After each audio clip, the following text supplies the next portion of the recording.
Hello and welcome to a new episode of the Game Informer Show podcast. I'm Ben Hansen, joined by Leo Vader. Hey, man. Out of the booth. Lovely I feel to have at you. home here. Oh my God, it's good to be home after E3. The audio quality is going to be a little bit better. Thank you for everybody that sent feedback saying, hey, that audio quality sucked. I got it. We'll work on it next year. Cyril Vasquez is here. I'm also here. My audio quality, is it good? Mm-hmm. Yeah. Okay. Audio erotica. You can make your audio quality better by speaking better, right? That's the challenge. Diction. We can't say like, and then everybody will like the audio quality. Who is this? Leo, who's sitting next to you? There seems to be some mistake. We used to work together here. Remember, Leo? All the time we worked on this project. We built this studio with our bare hands. Remember that? Lifetime of memories. Yeah, it took a while, but hey, we got there, didn't we? That's right. Yeah, cool. I saw you guys build it. It was great. I know. We did a good job. Yeah. I'm glad you get to the fruits of our labor are being I didn't know used you were here. so This is skilled great. with like brick and mortar. I had to look up a lot of stuff, you know, but yeah, you got to start somewhere. Cool. All right, mystery person, it's been a nice time having you. If you just want to see yourself out, that's Dan Reichert from Giant Bomb. Oh, hello, that's me. Welcome. What are you doing in Minnesota?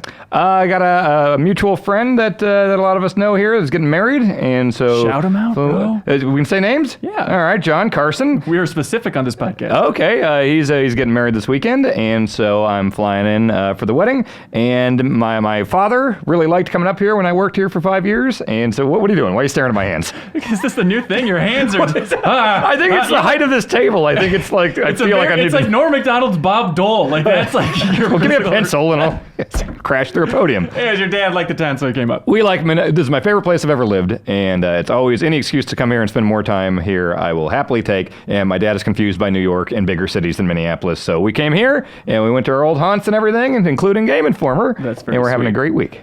So Minneapolis over New York City. New York City is incredible in a lot of ways. It's the most impressive city I've ever been to, and I do love living there. But in terms of just a place I like living, this is the perfect mix of just like it's big enough to be a city and feel like there's stuff to go see and do and everything, but also it's kind of relaxing and you're going along bike ride and stuff and rivers and stuff. Like New York is very all the time, you know? Again, Norm Macdonald. Sorry, it's just slowly progressing. Sorry, the illness is progressing. But no, New York's incredible. It's definitely my second favorite. There it is, the review of New York City, everybody. We have a lot to get to on this episode. We're going to talk about the Cadence of Hyrule. We're going to talk about a little bit about Bloodstained Ritual of the Night, the Castlevania spiritual successor freak show. Astral Chain, Suriel said you wanted to talk about. Then we have a lot of E3 to mop up, and to do that, we're going to kick Suriel the hell out of here and get another special guest, more special than Dan, actually. He's maybe been on the podcast less than Dan. Let's see you try. And then, E3, some more previews, stuff like that. And then a lot of great emails. They typically center around E3. And then back half of the show, we're bringing back of the box trivia. Excellent. We did this like in a bar in New York, but you've never actually... Wait, did you do it on the old podcast? Yes, I had done it at the old podcast with Tim and everything. It's very stressful because there's so many that I definitely know that like, I've read this before, I know it, but I'm not good at getting in and buzzing in time. So, which it turns out that's how you win the game, is doing it first and correctly. Well, your competition will be Andy McNamara, who has only played WoW, I believe, for the last 28 years. And Leo Vader, who I think is 17 years old. So I think you're in good shape, Dan. I think I can beat Andy for sure. I don't know enough of this old wild card over tips. Here. Oh, yeah. Speaking of tips, there is a special theme to this back of the box trivia. I'll see if you guys can crack the code. Oh, okay. Hang on, let me write down Dan's swearing. Yes, okay. I asked you right before. I told you I'd try not to. I don't know how you do things in New York, Dan. Sorry. But this is a family-friendly podcast. Sorry about that. man. It's a nice Midwest podcast. Why don't we have a jar? Oh, that's a fun okay. idea. Yeah. And then at the end, we can buy all the listeners a present. Yeah. Sure. Suriel, you're a fan of Dan, right? That's a weird thing to ask someone as he sits next to a person. But I remember you were very excited, like at E3 last year, to like meet Dan Reichert because you're like, I listen to a lot of Giant Bomb. Just going back in what was it called, the green room?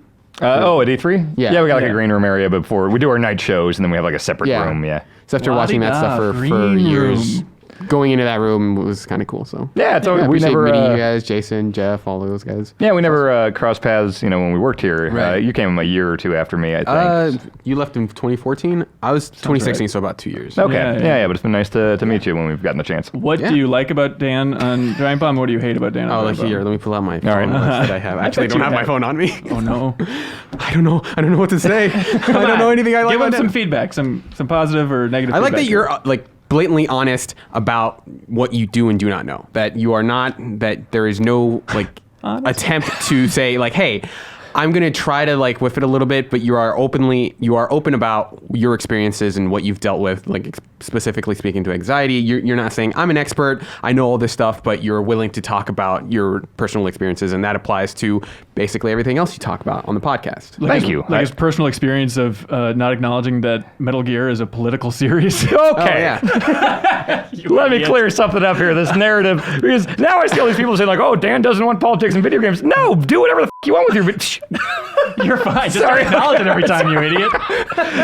Hey, artists and game developers, put anything you want to in games. I embrace that. Games should be an open platform for any form of ideas and games and all sorts of fun stuff. I just didn't realize that politics were in Metal Gear. It's not that I'm like, get those out of my Metal Gear. It's not that. I figured that since like Solid Snake was not a real president, that it's not political. Like, I know a president is a political office. I understand that. Fiction has themes, Dan, and a lot of the things you learn in video game stories can apply to real life situations. Right, and I think I'm starting to read books now, and so I think I am starting to I'm starting to think more about stories, and like I'm starting to understand like metaphors and stuff more, and not just like, oh, that's the thing that happened on its surface. So like I got that Kojima was always saying nukes are bad, you shouldn't do that. Google the term rhetoric, and then eventually I think you can figure this. I think you can cross this bridge. Okay. Here's the frustrating part about your existence, Dan. Is the idea? Are these cameras on? Yes, I'm so sorry to tell you, these cameras are on. Okay, how old are you? I turned 35 a few days ago. And congratulations. Thank you. You really did Thank it. you. At 35 years old, you're like, Yes. I'm starting to understand this fiction stuff.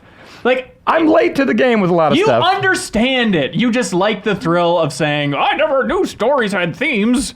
But no, I knew that they were, because I read reviews. I subscribed to Entertainment Weekly, and they would always talk about like, oh, the themes of this are, but like I always just kind of took art and entertainment on its surface. I never really thought, unless it's like really hitting you over the head with it. And I think something has to be really blatant for me to be like, oh, this is really about this. One time I went on like an art crawl in Northeast Minneapolis with you, and we made it through a building for like 6 minutes. You're like, I'm going to freak out. Seriously, I need to get out of this building. And then you went and just drank at a bar by yourself because you didn't like thinking about art. No. And it wasn't like highfalutin stuff. It's like, hey, here's a statue. It's made out of metal and it looks cool and it's of, Paul Bunyan. You're like, oh, this is disgusting. I was more closed-minded back then. I'll admit that. I think the breaking point I remember was there was some weird fence made out of like some weird material, and the price tag was like $800 for this like little square of fence made out of like, I don't know, popsicle sticks or something. I was like, this is stupid, and I just went and drank. You were more pissy than passive. You were genuinely upset. I was much more of a baby back then. I'd like to think I'm, again, late to the game on stuff. Maybe I'm 35 and just starting to read adult books, but I'm getting there, and I'm always trying to learn. Okay, great. My Metal Gear related issue with you is that as far as last I heard, you would refuse to rank your favorite Metal Gear game? I don't remember that. What's your favorite Metal Gear game? Well, I think I've always said that there can be an argument made for any one of the five. That's Okay. the problem that I This is have. a very is that Joe you refuse Juba to type pick thing. one. Yeah, just pick one. If I just had to pick the one that I enjoyed looking back, or when Just initial now, play. What's your favorite Metal Gear game? I might say 4 now. Wow! Yeah. Wrong! Well, That's crazy. the one that's like, you can never replicate that first experience of like the first time I played the first Metal Gear Solid. I was 14 years old, right age to be introduced to this like crazy new type of game. Yeah. So that had the biggest impact. 2 had a huge impact too, just for all sorts of different reasons. But yeah, 4, I think looking back, because like the thing I like the most about the series is just all that Kojima weirdness and everything, and just how seriously it takes its super goofy story. And 4 is the most condensed, full of like all that like fan service stuff of like, hey, remember Shadow Moses? Or hey, do you want to see a 40-minute fight between 2 old men on a battleship, or the Mount Rush? Like, it has so much more of that stuff crammed into it. Definitely feels like the most experienced like Metal Gear, where like the first time I played it's like, oh wow, this is really cool, but I have I'm the least interested to go back to 4 of any Metal Gear 100%. game. If I had to replay him, I think I would dread 4 the most.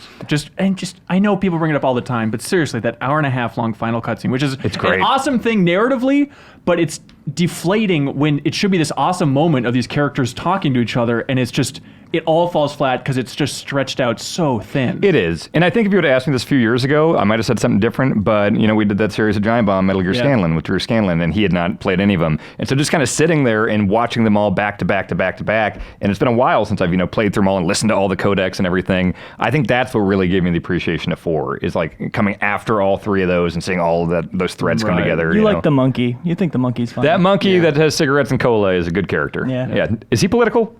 What does he Oh, represent? yes. So. Is he like Teddy Roosevelt or something? Reaganomics. Yeah. Okay. Yeah. We shouldn't, he's been canceled. We can't talk about it. Oh, okay. The soda monkey. Hey, Leo, good job covering E3 from back Yes. home, man. Thanks, man. E3 Kings was great. I watched all that. Yeah. Appreciate that. Yeah, it was fun. Was it? Went It was- by in a blur. Once again. It was less of a workload, disaster for you than last year. Yeah, writing with Cork helped a lot. Everything went faster and was more fun, which was great. And the streams, I think, were the most fun they've been since I started. So, Yeah, we got a lot of feedback saying people really enjoyed the streams, like specifically the Netflix one and stuff. Like, what a disaster that was. That's what I have to ask is because I laughed out loud when I was looking at the Game Informer main page and I just saw first of all, I didn't know there was a Netflix presser. And then it's like, oh, you can watch this here. And then you said you don't have to. And it made me wonder, like, what was that? Like, that makes me think it was terrible. It's impossible to pin the blame on anybody. Because when we had our pre-E3 meeting, we all had this doc open where we were adding the press conferences, scheduling who's on the live stream, whatever. Netflix got added at some point. Same as any other press conference, Netflix was just on the list. So that'd be fun to stream. It's not totally games, but I think it'd be a fun little thing to close out the streams with, and it was not a press conference at all. It wasn't just like, hey, here's Bandersnatch 2, 3, and 4. Yeah, the red flag was when I went to search it half an hour before the stream, and we were the only thing that came up on the internet. Good sign. Good sign for you. Good sign for Netflix. Eventually found out it was part of a series of panels that are being streamed on Game Slice by Jeff Keighley. Oh, right. So it was just an Oh, hour of people really? talking, and I feel like people made fun of Netflix for that, but I tried to say, this is our fault. They never claimed this was going to be anything. Meanwhile, you guys are trying to talk over people talking, which is always a good time. Yep. Yeah. People Great. love it. Yeah. Jeff Keighley, smart man. He's got a lot of hustle. We appreciate that, right, Dan? The best contact page in video games. Wait, why? If you see his, go to his website, go to the contact What page. is it The like? background image is stellar. Just describe it. It's okay. It's first person. It is from the inside of a car, and in the rearview mirror, you see smiling Jeff Keighley, and so it's Jeff Keighley's like first person twisted metal view, like driving through like this apocalyptic city street. What the hell? And I think Shooting it says, down Spectre. I think it says like games in the Metal Gear Solid font on the dash or something. But then there's also a Jeff Keighley like drop kicking through the windshield of the car, holding a game controller, like yeah. And so he's driving and jumping through the windshield. There's a whole story being told in this one image. I've looked at it so much. But look, hey, genius marketer. You're talking about it, right? I remember it. Yeah. I can see it in my mind's eye. And, like how much that's art you do like. That's deeply political. I also like the implication that you've spent a lot of time on this contact page. I don't know what led me You're there. thinking about contacting Jeff Keighley for hours. Jeff Keighley's a very nice man, but he did a great job with that. It's Where my I was desktop going with that, wallpaper. though, is just the idea, though, that Game Slice as a name sucks, right? Oh, lame. It ain't a great name. Just call it Jeff Keighley's YouTube channel. Here's the Jeff Keighley stream. I know. Keighley Vlogs. Yeah, that's great. Have you ever heard anybody use the word Game Slice when talking about Keighley? It's always like this begrudging, like, I guess Game Slice is the YouTube channel. I think people associate him more with the Game Awards than anything. Right. That's And people the thing, right? Yeah, and I don't know. I think people call it the Keigleys, right? Like, I understand. He seems like he's willing to indulge in the kind of Keighley name fetishism, whatever the hell's going on out there. But except for when it comes to where he should actually embrace the Keighley name, you know? Yeah. Just call it Kojima's best friend's channel. Yes, exactly. Is it too much to ask? Hey, Sergio Vasquez. Yeah. You reviewed Cadence of Hyrule. That's right. What a lovely project this is. Yes. All right, so this is Crypt of the Necrodancer. You want to say the full title?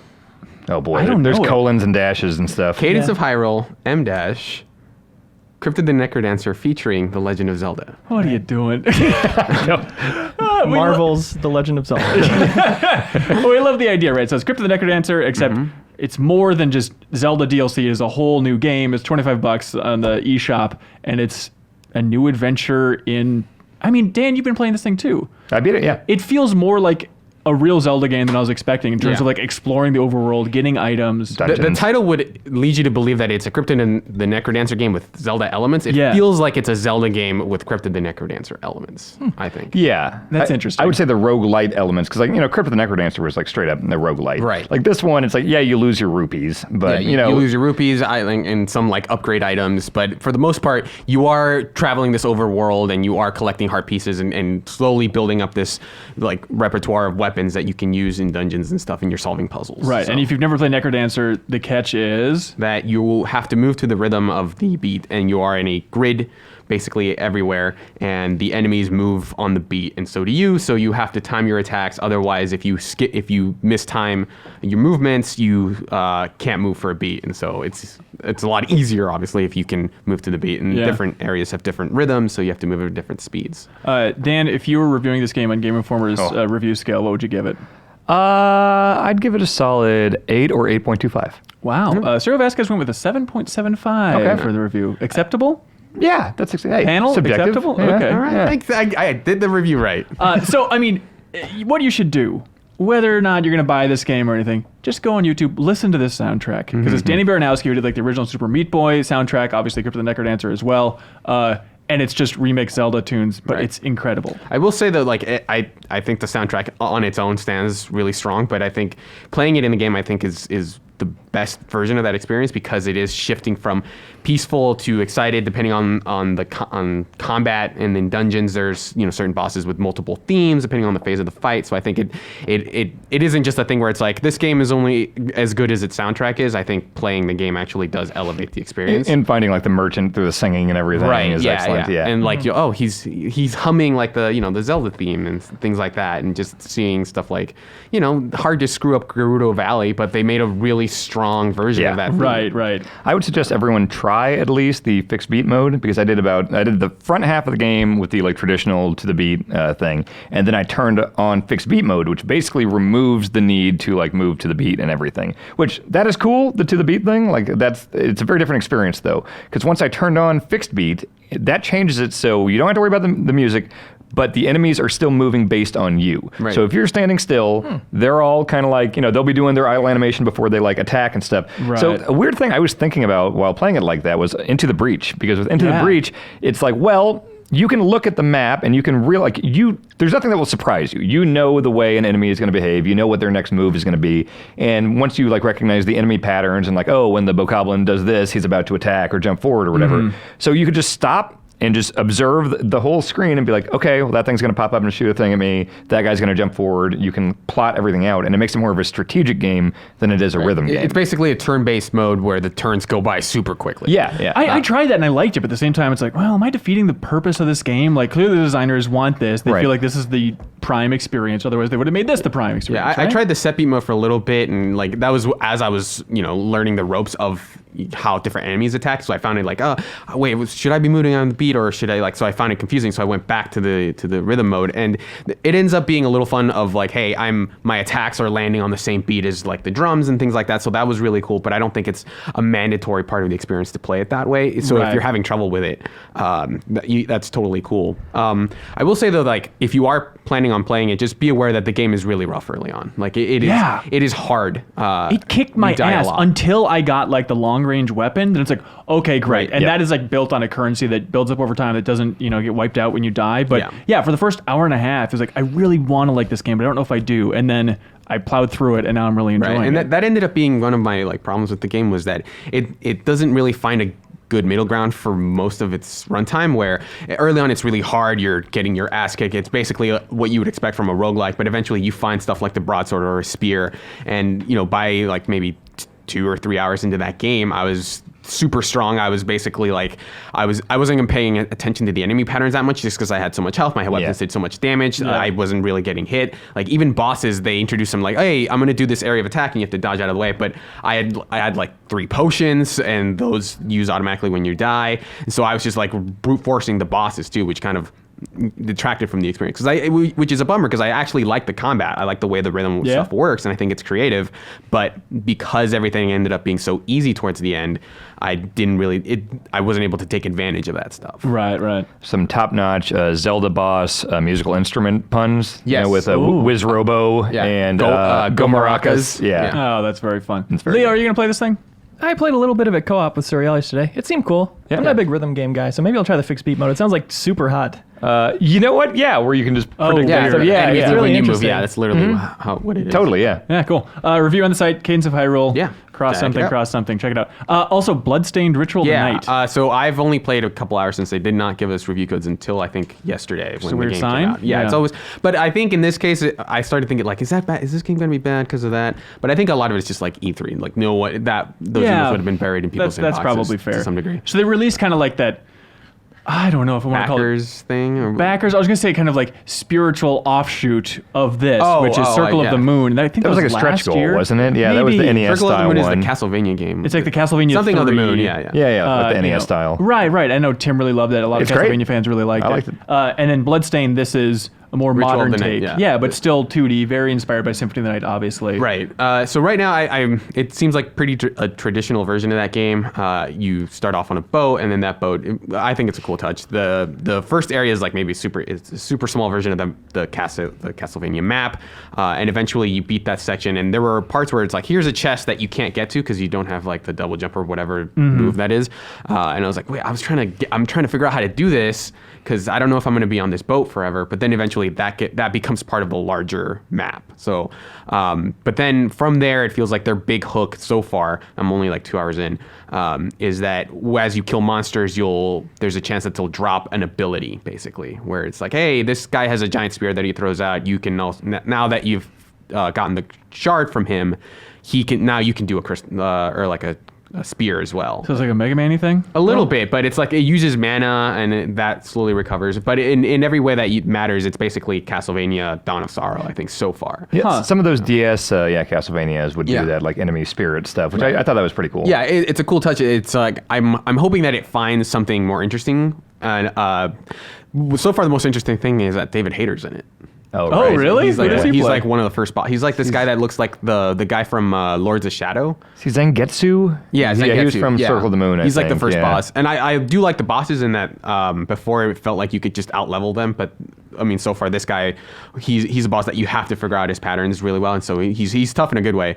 But other than that, it feels like my biggest issue so far with it, and this is, again, really early, is that it suffers from... like they're trying to map 2D animations to 3D models, and Right. that sometimes can feel a little weird, and it looks like the animations look a little weird, but I'm sure if you like, hey, here's Symphony of the Night running and here's this game, the animations would look similar, but I think the fact that they're using 3D models instead of like sprites makes it look kind of weird. Right. But other than that, I'm enjoying it. Yeah, it's cool to see it finally released. It's been a long time. Yeah, that was one of the like early Kickstarter things I remember hearing about. Yeah, exactly. Have you guys played a Time Spinner? Yeah. Okay, I that's one of reviewed that those. actually. Yeah. Okay, yeah. that's very much one of the like, hey, here's a Symphony of the Night. Right, and I'm sure like the animations again are similar, but like that was a really cool game that had a lot of that flavor, but it added like here's this more in-depth equip system where you had these two orbs and those were your attacks basically, and that was really cool. Yeah, I just got it for Switch. I'm liking it a lot. Yeah. So I will play any Symphony of the Night like. Yeah. There we go. So review on the site maybe next week or something? Yeah. Okay, sweet. Astral Chain, also you want to talk about. They showed Yeah. this at E3, but in the tricky way of showing it, the Nintendo Treehouse Live thing. We didn't get to play it, which is a bummer because I think coming back from E3, I was like, I don't know if I'm like there's any home runs for me, but then I watched this Treehouse Live stuff and I was like, man, that looks super cool. Yeah. I'm really into it. Leo, you know what this is? Yeah, it came out of nowhere, right? Did people know this was coming? We knew it had been announced before this, but this was their like big gameplay reveal for it. Dan, you down with this one? What is this? This is Platinum Games' Switch exclusive. Right. Is Kamiya directing it? I don't know. It's published by Nintendo. Right. And it's the one where it's like you're cops in this sci-fi world, Right. and you have this monster Yeah. that you're connected to. It's like a AI robot called a Legion. And so the trick here is that it's basically a Platinum action game the way you've come to expect. You've got like a cool dodge maneuver that you can do, and pulling it off well rewards you. But the trick here is that you have this Astral Chain that binds you to a Legion, and they attack automatically. So if you think about V from Devil May Cry 5, Sure. the way he was like, I'm here and my animal familiar is over here. It feels like a more in-depth and like seems like it might be better version of that because you can control the Legion by moving the right analog stick, and they have like one of the coolest things about it is that as you're attacking with your regular guy, you can run circles. If you run a circle around the bad guys as the Legion, you bind them. And so that acts as like this thing where you're constantly trying to run circles around people. Weird. As one character as you're moving around the battlefield as another. And it seemed to work pretty well. Probably will take some getting used to. Yeah. There's a lot of variety there's different legions. Like one of them is a sword, one of them is an arrow, one of them has like a shield. and part of the game then is kind of like collecting them all. Is that the idea? Is Right, you and wanna- there's also like a skill tree that lets you pull off different maneuvers. There was like they did like a clothesline at some point where they What? did that and.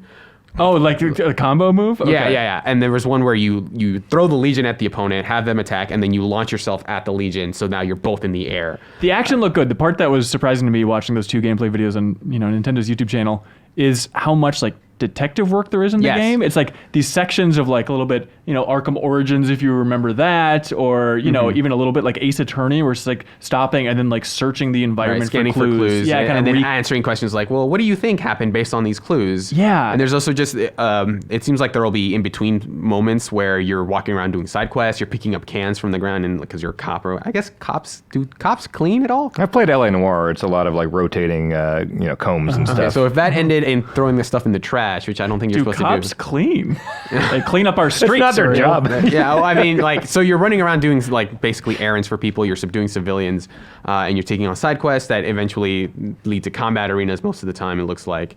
And the look of it, I think, is really strong. It's insane to think about a stylish action game mixed with like detective stuff. Yeah. I mean, Joe Juba, he hasn't busted through this door yet, but this game seems like it is made for him specifically. I'm really into it too. Like but Joe Juba that's is true. a real Yeah. force of personality. He's still here? yeah. I remember that guy. What is it like, Dan, to walk around the halls and see everybody again? It's really cool. I mean, a lot has obviously changed in terms of just like the layout and everything, and the people that are here. Really? Just like this, maybe not the layout, more so. Well, you knock down a wall, and there's the layout people up here that are in a different. It's more open now. When we started, we had a bunch of different walls and stuff. It was totally different when like me and Tim started. Before you came on. Right. And then when I started, there was like the Sean Lowry office and stuff. Yeah, like the spiral staircase and the studio and everything that me and Leo built. This is all new stuff. Yeah. So it's cool. It's good to see everyone for sure. I still have the impression that things rarely change here. It's one of the reasons Frank Cifaldi can dig through video game history, because I mean it's basically the same office as it's always been. I think it changes slowly, but it definitely like now I've been at Giant Bomb longer than I was a Game Informer. That's insane. Yeah, and the amount of time it has changed drastically. Like just this whole setup you have here with the podcast and everything. When I left, it was in that tiny little hot room and everything. Really? And yeah. Now it's in a big hot room. Yeah, it's not too bad. Is it still tilted? Yes. Oh yeah, for sure. Yeah, Okay. people don't know this at home, but yeah, the floor kind of sags in a twisted way, and I'm sure the building's coming down any day now. So I could stay for the rest of my life trying to get that middle camera lined up so Oh, it yeah? all looks straight. This guy? Whatever happens. Yeah. Okay. Yeah, that guy right there. Watch out for him. Oh, boy. Look at the bricks. It sucks. It's all over the place. Okay, Dan, I know you've never listened to this podcast ever, and that's fine. My wife loves it. I know, your wife's the sweetest person on planet Earth for it. Yes. But this is the way this works. Okay. We have a magical system Okay. where we don't have different segments like we used to with Matt Helgeson, right? Right. Now we're actually able to just transport people in by having people clap on the podcast. Oh, okay. Yeah, so Sergio Vasquez, if you want to make room for Andy McNamara, we'd appreciate it. Sure. Bye, buddy. Hey! Dan, do you see this magic? Wow. It really works. Does that play in audio? It works better than just, not clapping, I All guess. right, I guess. Yeah. Hey, Andy McNamara, welcome to the show. Hello. I'm glad to be here. Yeah? Yeah. Is it good to be home? Yeah, it's great to be home. Isn't it nice? Like, Yeah. I've walked the streets of LA a lot over the last week, and then to be back in Minneapolis, go for a long walk. It's like, God, this truly is the greatest city on earth. I just walked across Stone Arch Bridge, and I was very wistfully remembering how much I love this city. Yeah. It's a good city. It's a good city. Well, for 6 months. For 6 months? Yeah, and Oh, then the winter snow comes, stuff, and yeah. then winter comes, and you're like, you pay the price. That's a nightmare. It's the yeah. iron price, right? That's right. Yes. You got to do it. How was your show, Andy? It was good. It was good. It was very good. It was busy, but it was like a little bit chill in that like I got a chance to like talk to a lot of people rather than I didn't play as much, but there wasn't as much to play necessarily either. So it was more like taking my because I go to pre-E3 every year in Santa Monica for a week and play games, and then come to E3 and try to fill in the gaps and just kind of catch up with people. I'm very jealous of your life in general, but specifically your ability to like walk the E3 show floor and just kind of walk into any appointment, right? Do you bring around a copy of Game Informer with your face in it and just be like, hey. Oh, the NBA Jam one? Don't bring it up. Don't bring it up. Sorry. Come on, be cool. I don't dude. work anymore. I'm fine. No, well, that one you can't really tell it's me, so I don't mind that one so much. I mean, it's like I know a lot of people, so I try not to be a pain in the butt, but there are games I'll be like, hey, can I see something? And they'll be like, yeah, come on in, take a look. That's very sweet. The rest of us, they actually just slap us in the face and tell us to hit the bricks. Shouldn't expect. I'm very lucky, and I'm also pretty because I don't. See, the thing is, I started this a long time, and I've been doing this for a long, long time. Is that like every E3? Yes, pretty much. Okay. I can't remember when I last had a real schedule. Let's put it that way. That's amazing. But it's like if they go like no, but come back in an hour, I don't have a schedule. So I mean, I can go walk somewhere else, talk to somebody else, look at something else, and come back. Right. Like that for. I mean, there are things that are doing it being timed, but yeah, it is. I am very fortunate. Yes. What's your review of the show this year? Meh. Yeah. Specifically, why? Well, one, I have literally talked to many people that are on the board of directors for the ESA about this very problem because I think it's very real. I think E3 should be about entertainment, by the way. I think because we're a great entertainment medium and I think people want to come and enjoy games, that we've always been about the industry, which is great, by the way, and I love seeing all the industry people there, and I think we can still be a part of something as we make E3 more entertaining, but I really think they need to go to like Disneyland and see see how they deal with queues, how they get people to the entertainment, how they do entertainment around that. I think Nintendo did that this year with like Luigi having like the kind of like theme park kind of thing that you walk through before you like hotel, yeah. And like having those kind of things that make it feel more themed. And I also think too, like using an app to like schedule time for people that are there so that they can like, hey, I'm going to get in this group, or like the reservation system that's going on at Galaxy's Edge right now. Yeah. Things like that they could do and kind of encourage the publishers to bring their games and show their games and highlight their games. And even, every publisher, like Ubisoft does like a stage show where they have people talking about their games and what's coming. I mean, they could integrate queues, talking about their games, really highlight the experience and make it better than what it is now, which is a hodgepodge of like bad booths, like games you can't even see, or like demos that you only get part of as like the public. And not that I enjoy getting things, as the press, it's fun to see things they don't, but I don't think that's the point of E3 anymore. Like I really don't. So I think the show is still transitional. I think it has a ways to go. I'd like to see it be better at being an entertainment place for games and excitement for games. Yeah. So for you, what differentiates E3 and what it's becoming from like a PAX? Now you're talking about like the public stuff and trying to do more themed stuff that's fun for the public. Like where does, E3 end and PAX begin at this point? Well, I mean, I think PAX has done a great job of like, having panels and everything like that. And I think people really enjoying themselves there, right? I think they've shown the way to E3 to some degree, that people are going and having a great time. I think it just has to be, E3 has always been on a little bit different scale than PAX, and I'm not trying to diss PAX in that way, but I mean, like, game developers are only going to make so many demos, right? Like, because demos are hard, and trying to get something that's public facing when you're working on a game, like basically, making a level or fixing the engine while the game's in, the plane's in flight. It's a lot of work as the game is being worked on. So they're only going to do so many of those, and E3 is, someone probably argue this, but I think it's bigger and more known on the national stage for games than PAX. So I think taking some of those lessons and making it more of a place to be, I think that's how you get Sony back. I think that's how you get EA back. I think that's how you get everyone back when they go like, that is the place to be and discuss and have fun with games. Because when you talk to the people that go, they sit in line for like 7 hours and they play 5 minutes of a demo and they're like, that was amazing. Yeah. Right. Well, I think like the booths themselves, like, back in the 90s and early 2000s and everything, there was all these giant themed booths. And it's like, 2K built a little New Orleans here. Here's the Scarface mansion. Yeah. And that's what you always saw in the magazines growing up. And now E3, it's like, well, it's open to the public, but it's like now that all those big booths have been scaled down, it's like, here's a bunch of headphones. I don't know, Twitch has a booth here. But at the same time, I don't want to be the naive guy that's like, E3 is great. It's always fun. I fall a little bit too much in that camp. But at the same time, like, I feel like people focusing so much on the show floor, it's like, who cares? Like, Leo, you didn't go to E3 this year. It's like, you're there for the announcements. When people just talk about the health of the show as judged by the size and spectacle of booths that people aren't going to see anyway, it's like, who gives a crap? But they also, E3 doesn't yet have the like community aspect that PAX has, where they have like this giant section of like an airplane hangar where people are playing board games together. Yeah, for like, sure. It's not quite there yet for the public, I don't think. And I don't know that they need to do that to make E3 great. I mean, I think that's something PAX does better. You know what I mean? Like, and I think they should continue to do and be like their thing to do. But I do think that people would come away with more excitement about games if it was better presented and people got a chance to play these. I mean, these demos. What was it? I think I talked to someone at 2K. They were like, we had a great day. We had 2,000 people play Borderlands.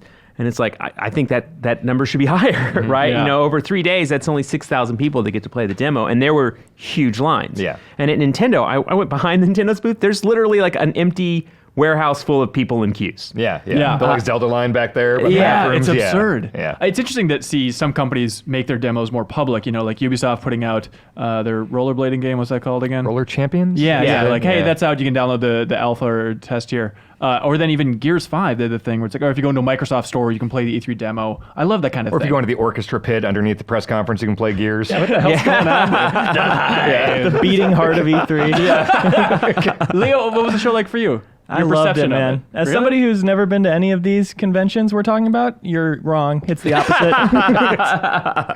Really? Is it just fun to watch and no big deal about the actual state of the show floor and all that stuff?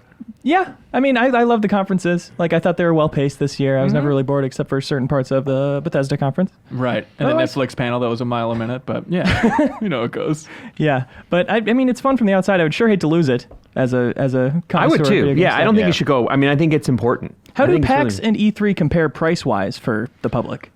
That's a great question. I think E3 has to be more expensive. Isn't it but I don't hundreds for know. like a full 3-day or weekend pass to either of them? Yeah, I'm I wanna not say it's sure. 200 or 300 maybe? It's not cheap, but I No, mean, no. but I think one is delivering way more entertainment for that dollar than the other. Right. I don't think people realized last year, the first year for the public, that like that doesn't mean you're going to the Microsoft presser or anything Yeah, like that. no, It doesn't- right. That is a different thing for sure. Yeah. And I still think, I know this might be insane, but if I was just an average gamer and I knew the industry pretty well, like I still think going to LA around that time is exciting. Like walking up and down Totally. the sidewalks and recognizing so many faces, everyone's just casually chit-chatting. Like, I know I don't want to say, hey, it's the new mecca for gamers, come on down in this week in June, but I think it's such a fun game-centric vibe taking over downtown LA. There is something about that. Like, okay, I'm a big wrestling fan, and I don't work in wrestling, and so when I go to WrestleMania, it is cool about like, oh, there's 80,000 wrestling fans just You had to walking make this about around. wrestling, didn't you? I can make anything about wrestling. You should know me well enough. at this See his point. dumb shirt? Yeah. But no, I know what it means. Like as a fan, it's like, oh, I'm among other fans. Yeah, And, like, you can just exactly. go to a bar and probably run into someone that you can talk about the Microsoft presser or the Becky Lynch match or something. Like there's- Whichever you want. Yeah, absolutely. Yeah. Also, people, I think, are down on the announcements of the show. Like, oh, I knew everything ahead of time, blah, blah, blah, blah. And so, because I'm a gaming history nerd, I went back and looked at, like, E3 2012, which is roughly the equivalent of, like, a year before, next-gen launches and everything like that. And, like, the summary in Game Informer for E3 2012 in our write-up is like, hey, at the predictable march of the next Halo, God of War, Call of Duty, and Splinter Cell games left many show attendees Yawn.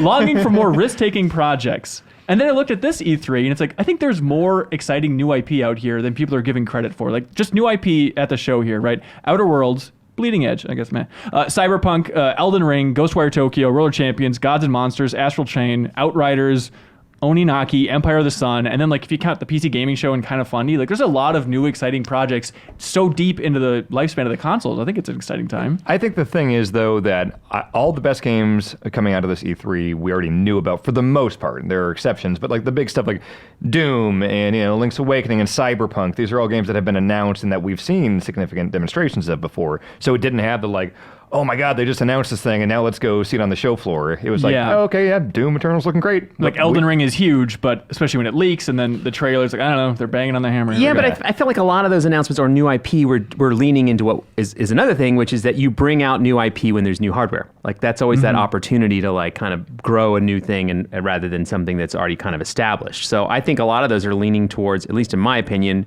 2020 releases that you talk about as being new right. releases, and that are either going to do, which I think is a good move. I think I would give Grand Theft Auto the credit for this, which is like release on the old console, new console comes out, re-release 3 months later, and kind of double your money. I mean, it's a good move, right? Because if people love your game, they're more than happy to do that. yeah, I'm right? glad Rockstar found a way to make money. You were worried about them there. Yeah, a bit. good on yeah, them. yeah, A little yeah. scrappy start up there. But I think other people are going to follow suit and do that. Like, I wouldn't be surprised to see Cyberpunk do that, like come out and then follow up quickly with another one. You know what I mean? And if the game's great, people will play it. Yep. Yeah, absolutely. I'm sure they're going to have Death Stranding, the 4K edition, something like that. Control, even I could see having the super duper edition. I played Control for the first time. I had not really known anything about that game other than it was Remedy, and I've typically not really liked Remedy games, but Control seemed pretty awesome.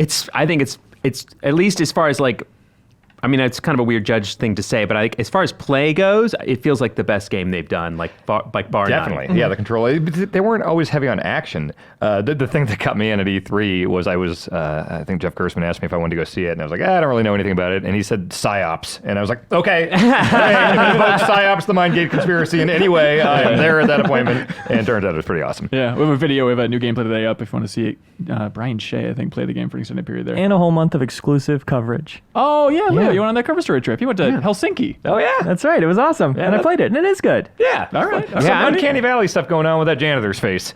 Oh, I didn't see the janitor. Yeah, it was a lot of very- people were attacking even Jesse's face in the videos. about- Attacking it? Oh, I thought the janitor was like, I don't know, is Jesse the main character? Yeah, yeah. Okay. Well, the janitor specifically is like the most realistic facial animations I've ever seen in a game, I think. Really? I remember just being like, holy crap, this looks amazing. I mean, compared, I think, what takes that cake? Maybe like Detroit at this point for me? Does LA Noire look weird now? Yes. You watch it? Yeah, it's, well, the Switch version, yeah. Everybody's Oh, face yeah. is a sea just rippling. Blood bugs under the skin. It was very impressive at the time. Yeah, because you're in It still looks We got good. it. Yeah. It's just weird. Andy, what's your game of the show? I mean, I think Cyberpunk was the most impressive thing there still. I Yeah. mean, they showed. I felt like the demo overall wasn't as impressive as the first year because you were just like, I can't believe that this is going where it's going, right? Right. So, I mean, it didn't live up to that, but I mean, that's a very high bar, so I don't think that is a negative, right? And they just went through and showed that. I think there were people last year like this is like a shooting game, and they like this year they're like, look, it's an RPG. There's all these things that make it an RPG. Here's all the things you can do. Here's all the options. And I think even like based off some conversations I had last year and this year, there's a lot more depth to all those options too that they haven't showed us, right? Yeah. So I think the game is super impressive. That's definitely up there. But I loved Control. I was very hype on that game. I think it looks great. I think I'm trying to think what else what I really loved at the show. Like I'm suspicious of Watch Dogs. I know everyone's like Really? crazy. Like everyone's crazy for Watch Dogs Legion. I'm suspicious. I think it looks more interesting than the other two, but I was negative on the other two. So take that. I'm excited about Watch Dogs Legion, but then hearing Elise talk about it, and you know, this is a simple thing, but just, you know, you're not going to be able to recruit any NPC immediately. It's going to be gated. You have to do missions for them and unlock up this certain hierarchy. And it's like, that sucks. I just want a more Breath of the Wild approach, your favorite game, Andy. It's like, just let me do anything out of the gate. Here we go. You know? I heard you don't like the greatest game of all time, The Legend of Zelda Breath of the Wild.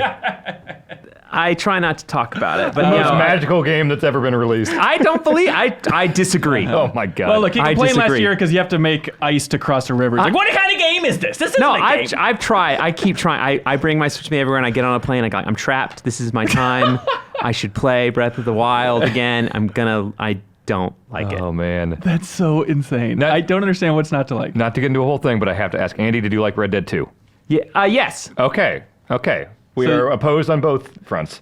I mean, the difference would be there like we had the argument here that people thought it was the greatest game ever made, and I think it is. There are parts of it that are the writing is unbelievable, Yes. the soundtrack is unbelievable, Performances are the best ever, graphics, 100%, yeah. through the roof. The horse drove me f***ing crazy. I'm sorry Yep. in that game, and it was just like that was a chore that lasted too long, and it was. The game or just the horse specifically? The horse specifically. Just Okay. like I didn't mind doing the missions. Do you know what I mean? And I liked the side quest stuff. I liked all that stuff. It was without fail. It was like, hey, you need to go talk to whoever. I'd travel across the land, go talk to Micah, and then it'd be like, great. You should ride your horse all the way back to you got where 40 you minutes? were. Yeah. And I was like, oh. Yep. That and made it a little chory for me. Yeah. And I thought that was a shame that. And by the way, I appreciate that they stood behind like this was as a director they were like, we're going to make people ride that damn horse, and they sure made did. that decision. And I'm impressed, but sometimes I'm like, it's a game. Give people options. If you don't want to do that, I get it that that's your vision, but you should give people options. But you say that, but Breath of the Wild is the most like, hey, do things your way game I've ever 100%. played. I see. I feel like I maybe I just had bad luck, but I have wandered around in that game. Like I'm gonna go do this thing. And when I get inside the temples or whatever they're called, I don't know. Shrines. Shrines. Thank you. 120 of them, they're great. I enjoyed those fine though. They're a little like just like kind of puzzle gamey, They are. platformy. Not as interesting as previous dungeons. I just felt like I'd be like, all right. People go like, Andy, you should just go like southwest. There's cool things there. And I'd go out there and there'd be stuff that just I can't kill. That I would be like dying out there. The weapon system drives me insane. I hate the weapon. I understand that. I understand Yeah. that. But I isn't the hate thrill the- of the adventure coming across things like I don't know how to face this thing that's just a giant rock monster. I'll just run away and maybe I'll find it later. I like those encounters were interesting to me, and I know we're talking about a game that's like 2 years old in like this E3 discussion, but like it just those encounters were good. I just didn't. I don't know. Something about it just bothered me. I'd like climb. I'd be like, oh, what's over here? Climb up this big thing, and to be like, oh, nothing, right? And be like, all right, that was a waste of time. See, I felt like it wasted my time even more than Red Dead. Oh man, I thought it respected all of just like the discovery and the sense of exploration, everything. Whereas Red Dead, I thought just was the most, for technically an open world game. It's like, no, this is how you are going to do things. We're telling our story, and 100%. And also too, I think the camera's a little clumsy. In Breath of the Wild, Yeah. really. Yeah, I like whenever I had like the boss fights, I was always like felt like it was a little. Okay. Hey, Leo Vader, game of the show. Hey, man. Hey, What's up? What was your favorite game of the show? Earlier, Suriel said Legion when he was talking about Bloodstained, and I zoned out thinking about Watch Dogs Legion for about 2 minutes. What are you so excited for with that? The mechanics it's introducing of not having a main character and having these procedurally generated characters with histories and relationships, and it's almost generating stories based on that. Like, this character has this relationship, and you're exploiting it, or you kill that person and they get mad at you. This stuff has been in indie games for a long time. Like RimWorld is a really popular one on Steam, just a story generator of these characters interacting. I haven't seen that in a AAA game at all. And I always adore it when it's in indie games. And that fact that any AAA is trying it, the fact whether it works or not, Andy, completely doesn't matter to me.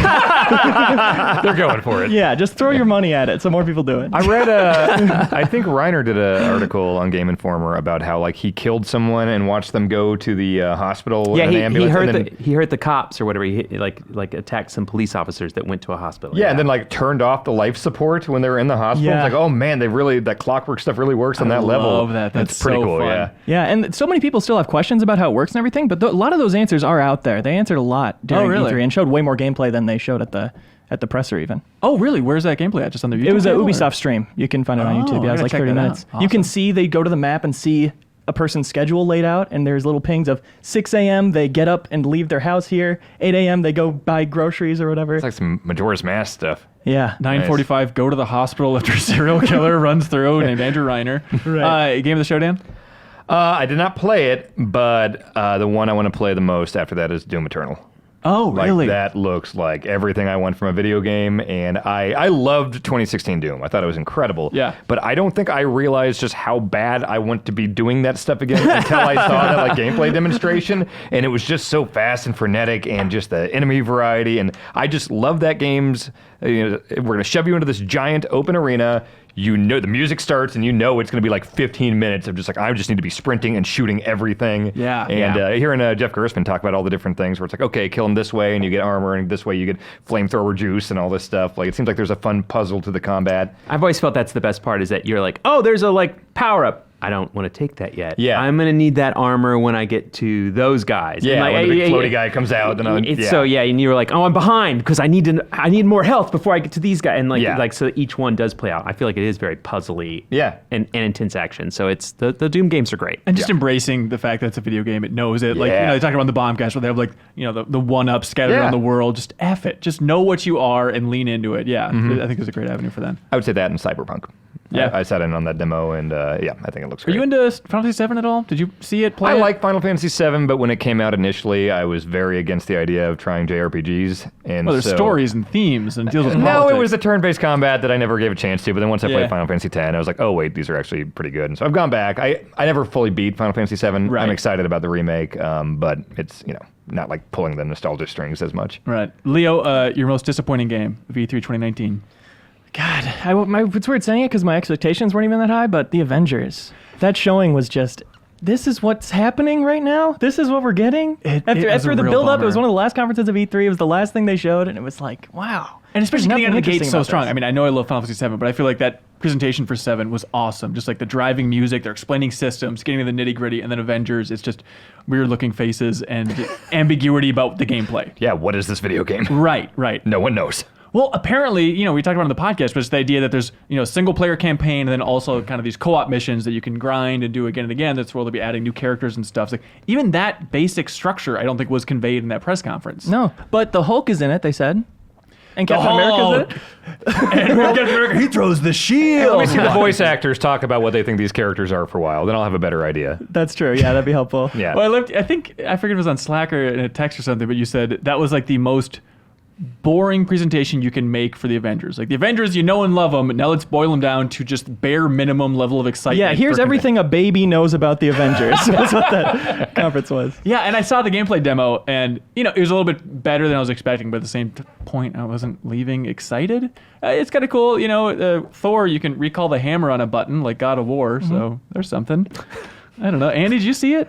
No, I did not. I did. Okay. I got a lowdown from some of the team on it or whatever. So I didn't go see the gameplay video or whatever. But I watched the other video. Okay. And I'm in the same thing. I was like, it just visually didn't lock for me. Do you know what I mean? And something about that just kind of left a weird. Like I was like, I'll revisit this later. See where it comes. But at the moment, I was like, it's discombobulating maybe. Yeah. And after the movie being so big, maybe I don't know what it is. There's some kind of combo that's made it weird for me. Especially because we all like Spider-Man so much too, and there's just something about but even that, the gameplay is so fun in Spider-Man, but Peter Parker's face also throws me off a little bit when I saw it in that game. It's like, it's a little It did, but I got unnerving. used to it pretty quickly. Yeah. Right? I agree. I didn't even like at first I didn't love the voice actor either, and then eventually I was like, no, he's doing pretty good. Yeah. You know what I mean? Like I was like, I think he did a good job. So I think there is that kind of like disassociation or association to things that we already like. Yeah. That those things are always kind of dealing with. So yeah. And as far as why I would have my hopes up, Lego Marvel Superheroes was awesome. And switching between 100 superheroes at the same time, I was thinking while playing it, man, I wish this was a real city with real characters. Because just the fact that I can fly around or swing around or jump around as all these different people. If once I see how big the roster is, how much you can do, maybe that'll be more exciting. It is weird seeing the trend too of people being like, oh, Marvel Ultimate Alliance 3, that's the real Marvel game at the show. And it's like, I don't know about that, everybody. Let's not get carried away here. But I'm happy to see that audience is excited for Ultimate Alliance 3. Like, if you love those old games, it feels a lot like that. It definitely looks like one of those old games. Yes, exactly. What's your most disappointing game of the show, Dan? I wasn't like drastically disappointed by it, but I played Borderlands 3, and it's like I reviewed Borderlands 1 and 2 for here. 975 for Borderlands 2. I did. I played the hell out of it with all these different characters. I loved all the skill tree stuff and everything. I just feel like that game does not seem like it has advanced at all since 2012 as far as like just from the last game. It's the same type of sense of humor, which I think has gotten kind of overplayed in the years since. It is the same exact feel to the gunplay, which is good. And the gunplay is good. And I'm sure there's going to be all sorts of fun gimmicks for the guns and all that stuff.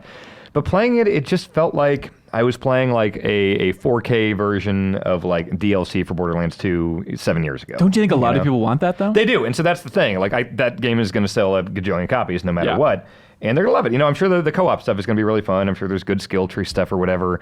But considering how much I really loved those last two, I didn't really feel anything playing 3. Well, I even thought that when they did the reveal, and you're like, it looks better, but it looks the same. But like that's what I kind of agree that's what people want, right? Yeah. I think they made a choice. Like they could be more radical and really upset people, and maybe innovate and like kind of go away, or like give the people what they want. And it does feel like they chose give people what they want. They're playing it safe. I think. Yeah. I think a lot of people were worriedly expecting it to be a living game, maybe. And the fact that it's not, I think, will be a breath of fresh air to a lot of people who don't want to stick with a game forever. Yeah, I think so. I saw speaking of Gearbox, I saw the Penn and Teller VR game at E3. This was very odd. So it's like, all right, we have this Penn and Teller VR game. And I listened to Penn Jillette's podcast every episode because I'm an insane person. And so he had been talking about it. I knew the context for the game is like, it's all about pulling pranks on your friends. Like, invite your friends over, put a headset on them, and then F with them, basically, right? And so they're like, okay, the appointment for the Penn and Teller VR game, it's several blocks away in a gym in downtown LA. So I'm like, all right, this is fine. So I walk to this gym and go in, and it's just like a hallway filled with ballerinas. And I go to the lady at the front desk. I'm here to play a Penn and Teller VR game. This old story. Yeah, and they're like, oh, that's in the back. She hit the silent alarm button. Yes, exactly. And so then I go in. I was saying, is this one of the pranks? I actually thought this was very that is genius. exactly it, right? So I go into the back, like, we'll need about half an hour to set up before we're ready here. So I went and sat in the hallway surrounded by ballerinas talking about their bra size for like 30 minutes. Like, all right, I have sisters. I guess this is fine. But the entire time, I'm waiting for Penn Jillette to pop out. It's like, I gotcha! Something crazy like that. Then eventually get in there, and then it's like, all right, starts the demo, and it's a lovely guy from Gearbox, and he's like, all right, I've been working a lot with Penn and Teller on this project, so we picked up a few magic tricks. So I know you'd like to see some magic. It's like, Wait. oh boy. This is their thing. Randy Pitchford was not there, by the way. Why did you go? Because I like Pendulette, and I'm interested in like a game that's all about effing with people. Like Yeah. I'm curious to see what they do, right? So then they do this magic trick. It's like, all right, choose a card, all this stuff, and I got the Jack of Hearts, and he's like, okay. And then he does a bunch of other stuff, and he's like, all right, is this your card? And it's like, no, it's not. He pulled up like the Ace of Spades or something. It's like, okay, cool. So then you go through this appointment, and the game itself, Cool. It's just like a series of little bits or mini games that are actually adapted from Penn and Teller's live show. But then they also have just weird stuff. Like there's a mode called Being Pendulette, where you just sit down in a recreation of Pendulette's living room, and you can read through all of Moby Dick. Like it's very Desert Bus Yeah. inspired, Yeah. right? It's all. And then there's another mode. We have a new gameplay. It's a new version of an old joke. A little bit, but there's this mode where it's like, oh, competitive eating, where you have to eat a bunch of food against Teller, and then you eventually saw him in half to get poison mushrooms out, and then as you saw him in half, guess what's inside of him? The card. Yeah, the card. Oh, you know magic? Congratulations. Some sort of sorcerer over here. You're familiar with the Prestige? It was very weird because also the game's coming out June 27th, but the demo is having a couple technical hurdles and stuff, and so there's a lot of downtime.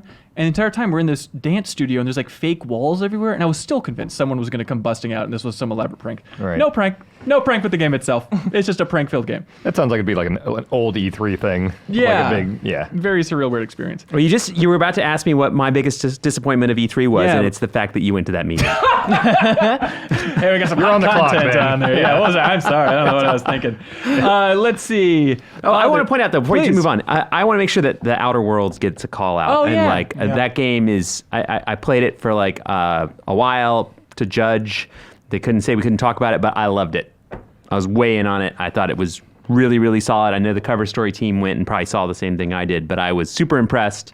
And that's definitely like that and Control are two of my games for this year that I'm super excited about. Yeah, it was just fun to see a game like Outer Worlds being shown at E3. There's Cyberpunk, which is, Outer Worlds if it had a budget that ballooned up 500 times, something like that. But still, like I think a little bit like Borderlands 3, I think there's that fan base that wants a new version of New Vegas. And I feel like Outer Worlds is nailing that. Even if, developers were kind of bracing us a little bit for like, it's going to be shorter than people think. Don't think of it as a Fallout New Vegas. But still, even if it's 20 hours, I think it's going to scratch a lot of itches. I'm sure it'll have an appropriate level of jank for an Obsidian game, especially one for Private Division, which Yeah. isn't exactly, loading them full of money and cash. But I don't know. What I played was really good. Yeah. I was very impressed. yeah, I was amazed that Microsoft gave it, the opening slot for the press conference. That was awesome. Yeah. Yeah, I ended up running into Phil later, and I said, Outer Worlds, he goes like, that's why I put it first, because I think it's awesome too. I mean, like, he was pretty hype. I think they're... Plus, it's probably going to be a Microsoft IP after the first game too. So I'm sure they're like, trying to cushion it a little bit here. probably, but I mean... Good. I can't wait for like them to spend all of Microsoft's money on making a big Outer, for making Yeah, a huge for sure. one. So like, sure, I'm in. It was funny though, like seeing that Microsoft press conference start with the Outer Worlds presentation, where it's all about like corporations have taken over the world and they super suck. All right, that's a weird note for Microsoft. And then later on, it's like, hey, we bought Double Fine, and now here's Tim Schafer showing a new trailer for Psychonauts 2. And in that one, it's like, hey, your lovable character Raz is now working at an evil corporation and it sucks and it's boring. It's like, what a weird tone. Yeah. What are you going to do? Those are themes. Those are fictional themes, Dan. Oh, The art we were of talking about storytelling. that. Yeah, you do yeah, that in yeah. games and books? Yeah, Okay, wow. absolutely. It's very exciting. Weird. Cool. Let's see. Other things I noticed. I think people were expecting more battle royales. Like it was like an update for Apex Legends, but outside of that, Fallout 76 got that weirdo mode, turn and it around. outside of that, Were you the one cheering for that? I was losing my mind. No.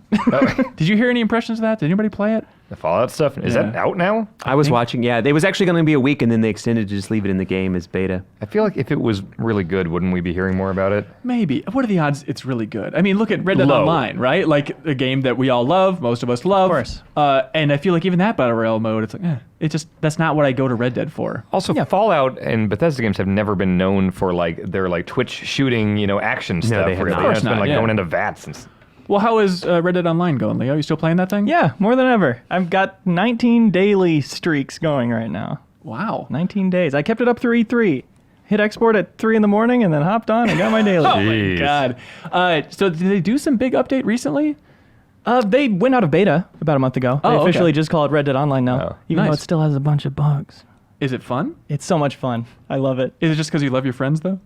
Partially. Just like messing around with them. But only on by myself. That's okay. That's what games are for, Hey, right? look, I'm not judging. That's I think the fine. dailies have reignited my love for that game for sure because they're so self-oriented. It's just like pick this type of plant, hunt this animal, and you have to look into your knowledge of that world and know, oh yeah, Indian tobacco, that's kind of near the heartland, so I'll make my way up there. And there's a lake here I can try to search for sturgeon because I also need to get those. Yeah, but then you go exploring and just like find parts of the world, and who wants that in a video game? Just a sense of adventure. You're taking an atmosphere, and I'm like trying to off. give it back, you know? Screw that. What's been the highlight so far playing that game? The highlight. The highlight. God. Well, I posted on Twitter the other day, ran into the Ku Klux Klan. That's something that players Or are guys doing. who are like role playing it or whatever. Yeah. Right, which Wait, is can they dress fucking up weird. like that? They can dress in all white and put on white face covering masks. Oh Okay. no. Yeah, which is too bad. Were they screaming? I didn't hear them in voice, but they were like griefing somebody in the street, and I stopped them, and then they hogtied me, and one dude was about to kill me with the machete, but he couldn't figure out how to do it because of Red Dead's controls. and so my friends got there in time and killed them and saved me, and then we just killed those clan members until they did the game equivalent of forfeiting, which is called parlaying. Oh, really? Good work. They just couldn't Thank take you. it anymore. Yeah, it was very satisfying. Is that why racism ended? Yeah. Oh my God! Wow. Thank you so much, Leo. Hey, anytime. Yeah, right on. Wait a minute, you're wearing white right now. We Anyways, took it back. Oh, right on. Cool. People wanted us to talk about like favorite indies at the show. Leo, I watched the PC gaming show and I was equally in love with Midnight Ghost Hunt, Yeah. which looks just like a prop hunt mixed with Ghostbusters. And what team was it from again? Oh, it's the Goat Simulator team, Right. but less emphasis just on wacky physics. But it looks fun. Yeah, asymmetrical multiplayer. You've got people. Is it one ghost? How many ghosts I is think it? it's one ghost. It One seemed ghost like and a one bunch of ghost hunters that are basically searching for which prop, which lamp, which table is the ghost, and you can hop around and attack people as these different You objects. can fling yourself at somebody, which sounds so much fun. Just being Yeah. a chair in a room and then waiting for them to come in and just launching myself at this ghost hunter. And then once it hits midnight, the ghost becomes super powerful, right? And then it's like game over if you haven't caught him by that point. Yeah, they basically said the ghosts are probably going to win once it gets to that time. It looks That's very fun. That's Midnight Ghost Hunt. Also, like Spiritfarer at the Microsoft press conference, the kind of side perspective one where you're building up this ship. I don't know if Oh, you it remember looks like that you one. must build a boat, I remember. Yeah, it's a kind little of that pixel bit. art stuff. Yeah. Yeah. Any Yeah. indies stand out to you guys? You want to give a shout out to? I'm trying to remember any. 12 minutes looked cool. Oh, Oh, yeah. yeah. So like 5 years ago, they brought that by Giant Bomb, and we did like an hour-long quick look of it. And the concept was so cool, and like I had completely forgotten about it. Every once in a while, I would think like, what happened to that game about the murder thing? And there's a time loop thing going on. And then when I saw that, I was like, that's the thing. But it looks a billion times better than it looked back when they brought it here. That looks super awesome. I'm very excited about that. Yeah. I didn't include the email, but somebody wrote in about the rise of time loop games at this year's E3 or Yeah, just that this was year odd. in general. Or it's That's like, the one. Or is it the just called Deathloop. Yeah. Deathloop, yeah. But then also like Outer Wilds just came out, and that's all about a time loop. Right. Groundhog Day VR we know is Right. coming this year, also about a time loop. Yeah. It's a good concept for a video game, I guess. I guess roguelites are kind of all time loopy, right? That's a good point, man. In a way, aren't they? Yeah, every video game's a bit of a time loop. Yeah, if there you just go. Load it. I was just looking up the name of one by searching Deer Game Microsoft. I already right. forgot it. Way Together. Oh, the deer headbutting a vending machine. Yeah, Way to the Right? Woods. Okay, yeah. Yeah, that that game looks beautiful. I found it today. It was developed by one 20-year-old dude, Jeez. Wow. which is amazing. That's bizarre. It's so hard for a pretty indie game to stand out. There are so many of them these days, but that trailer during the Microsoft conference, I was just transfixed. The music is great, and that's on SoundCloud. Because You it can looked find like, what's your favorite game? Tokyo Jungle. That's my dad's favorite game. Who's actually asleep on a couch 10 feet to our left right now. That game is great. Up a PS3 by now and just Yeah, playing more yeah. Tokyo Jungle. Yeah, you can I figure that understand. out. Okay, that's it. We have a lot more E3 stuff to talk about in emails, but you want to move on to emails? Sure. Yeah, we I want to go. throw out my Oh. indie game, Rad. Oh, the Double Fine game. Yeah, and that's it. Just, Okay, what you is keep that forgetting like? to ask me the questions. It's cool. Don't worry about it. Oh, I'm waiting for you to jump in. I was waiting. No one had Uh-huh. anything Yeah, else sure. to add, Uh-huh. it seemed It's like. fine. No, What do you whatever. like about Rad, Lord Andy? Wow, you're not getting any answers. You tell me that. I wanted to throw Rad in there. I liked yeah. Rad. I had a lot of fun with it. It was a It's good like a game. Diablo thing. It's a roguelike. What's it like? Yeah, it's to your point. It's. I felt it was kind of like Dead Cells, but isometric instead of like 2D. And it was 80s themed. That's why it's called Rad. Yeah. You know what I mean? And kind of has a skate or die aesthetic to it. And like the music are like bad ripoffs of like Duran Duran and Flock of Seagulls songs kind of thing. I don't know if it just sings to me because I am a child of the 80s, but I was like, I'm in on this. And it's a lot of fun. You ever play Totally Rad on NES? Yes. It was all right. Yeah. I mean, it's got Rad in it. Have you played Rad on PS2, the one with the giant robots, where you control all the Oh, limbs? that's an acronym, right? Yeah. I Yeah. forget what it is. Yeah. Robots, all destroyers or something. Robot operated buddy. Okay, here we go. Emails.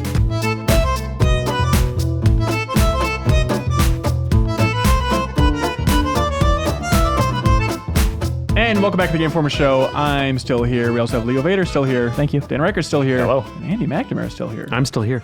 Podcast at GameInformer.com. Dan, you know all about it, right? Yes. What kind of thing do people send in? Their emails, their questions about games, about the cast and crew of the podcast, about Game Informer's history. And as everybody knows, anything that makes the show better. Yeah, good job. Podcast at GameInformer.com. You actually got it right. Seemed like the right word there. Amazing. So, Dan, here's how this works. People write in podcast at GameInformer.com. We read off some of the best emails, then we choose the absolute best, and Good. then honor where that person is from by putting a pin in the little big planet up there in their hometown. Oh, nice. You've got 12 emails. That's right. Well, we reset every year, except for Paris, because okay. Felix got email of the year. Oh, And wait, so you it's this whole cycle. reset every year? Mm-hmm. Well, doesn't that defeat the purpose of like trying to map Dan, out where what you've are gotten you all your... doing? Why would you come on this podcast and bash the You concept? want the big impressive thing with a billion pins? Like, oh, the whole world's You written can to just us. feel the jealousy at Giant Bomb over not having a map with pins in it. I can right? expense You a map. Yeah. We could probably buy one for you if you want. Okay, all right. Send it to New York. Here we go. First email is Brett in Manhattan, Kansas. Is that a thing? That is where K-State is in Kansas. Oh. Yes, I went to KU. Those are like your two homes. What's that? Manhattan and Kansas. Oh, yeah. There's also Impressive. Pittsburgh, Kansas. I'll yeah. be damned. Did you pick that base? No idea. Yeah, I made up the town based on this. Great joke. Brett says, hello, love you all. He didn't know Dan was here. But do you think Sony made a misstep skipping E3? I woke up this morning thinking about the PS5 and if it'd be locked at 30 frames, I was going to buy an Xbox Scarlet. I Googled PS5 120 frames before composing this email.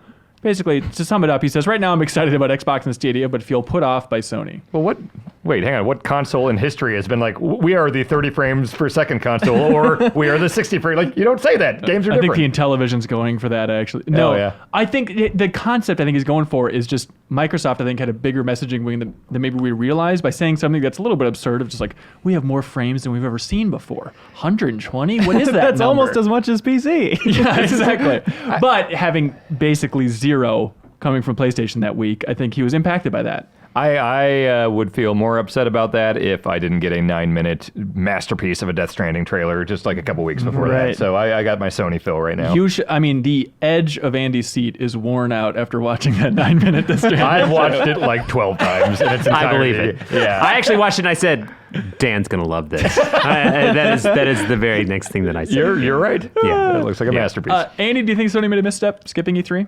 I mean, I tell you, the thing I heard talked about the most, at least in the circles I'm in, hey man, Sony's not here. It's so weird. Like people talked about Sony a ton because Sony wasn't there, right? Yeah. We missed them. And I think we did. Yeah. I mean, I would have liked for them to be there, but like I've said before, I think it was kind of good that they didn't go. I think it's going to force the ESA to try to spend some time and try to change E3. So yeah, I think that's fine. And by the way, I think.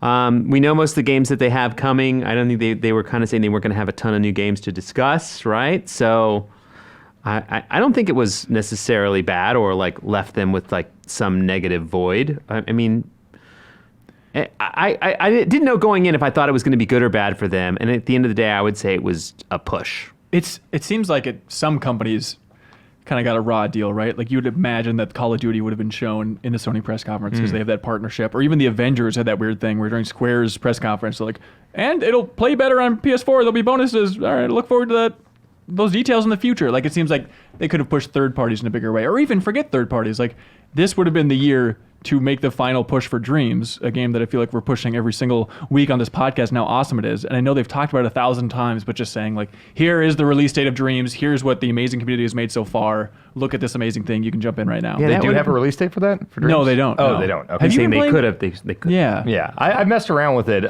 It was overwhelming as far it's like Little Big Planet, where it's like I tried to do the creation stuff, and it's like this seems a level beyond me, but I'm extremely excited to see what people do with these awesome tools. Yeah. And it's been super impressive from everything I've Yeah. seen. Do you think Sony's coming back next year? If you had to gamble, Andy?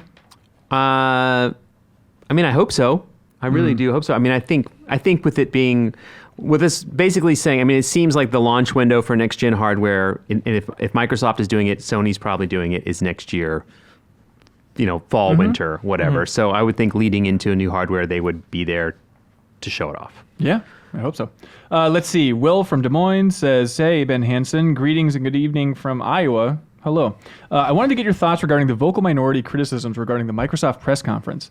With Sony pulling out of E3 this year, an unfair responsibility fell to Microsoft to spotlight third-party and indie developers. All things considered, I think it was a good to great conference that showed plenty of games of all types and teased of what's to come.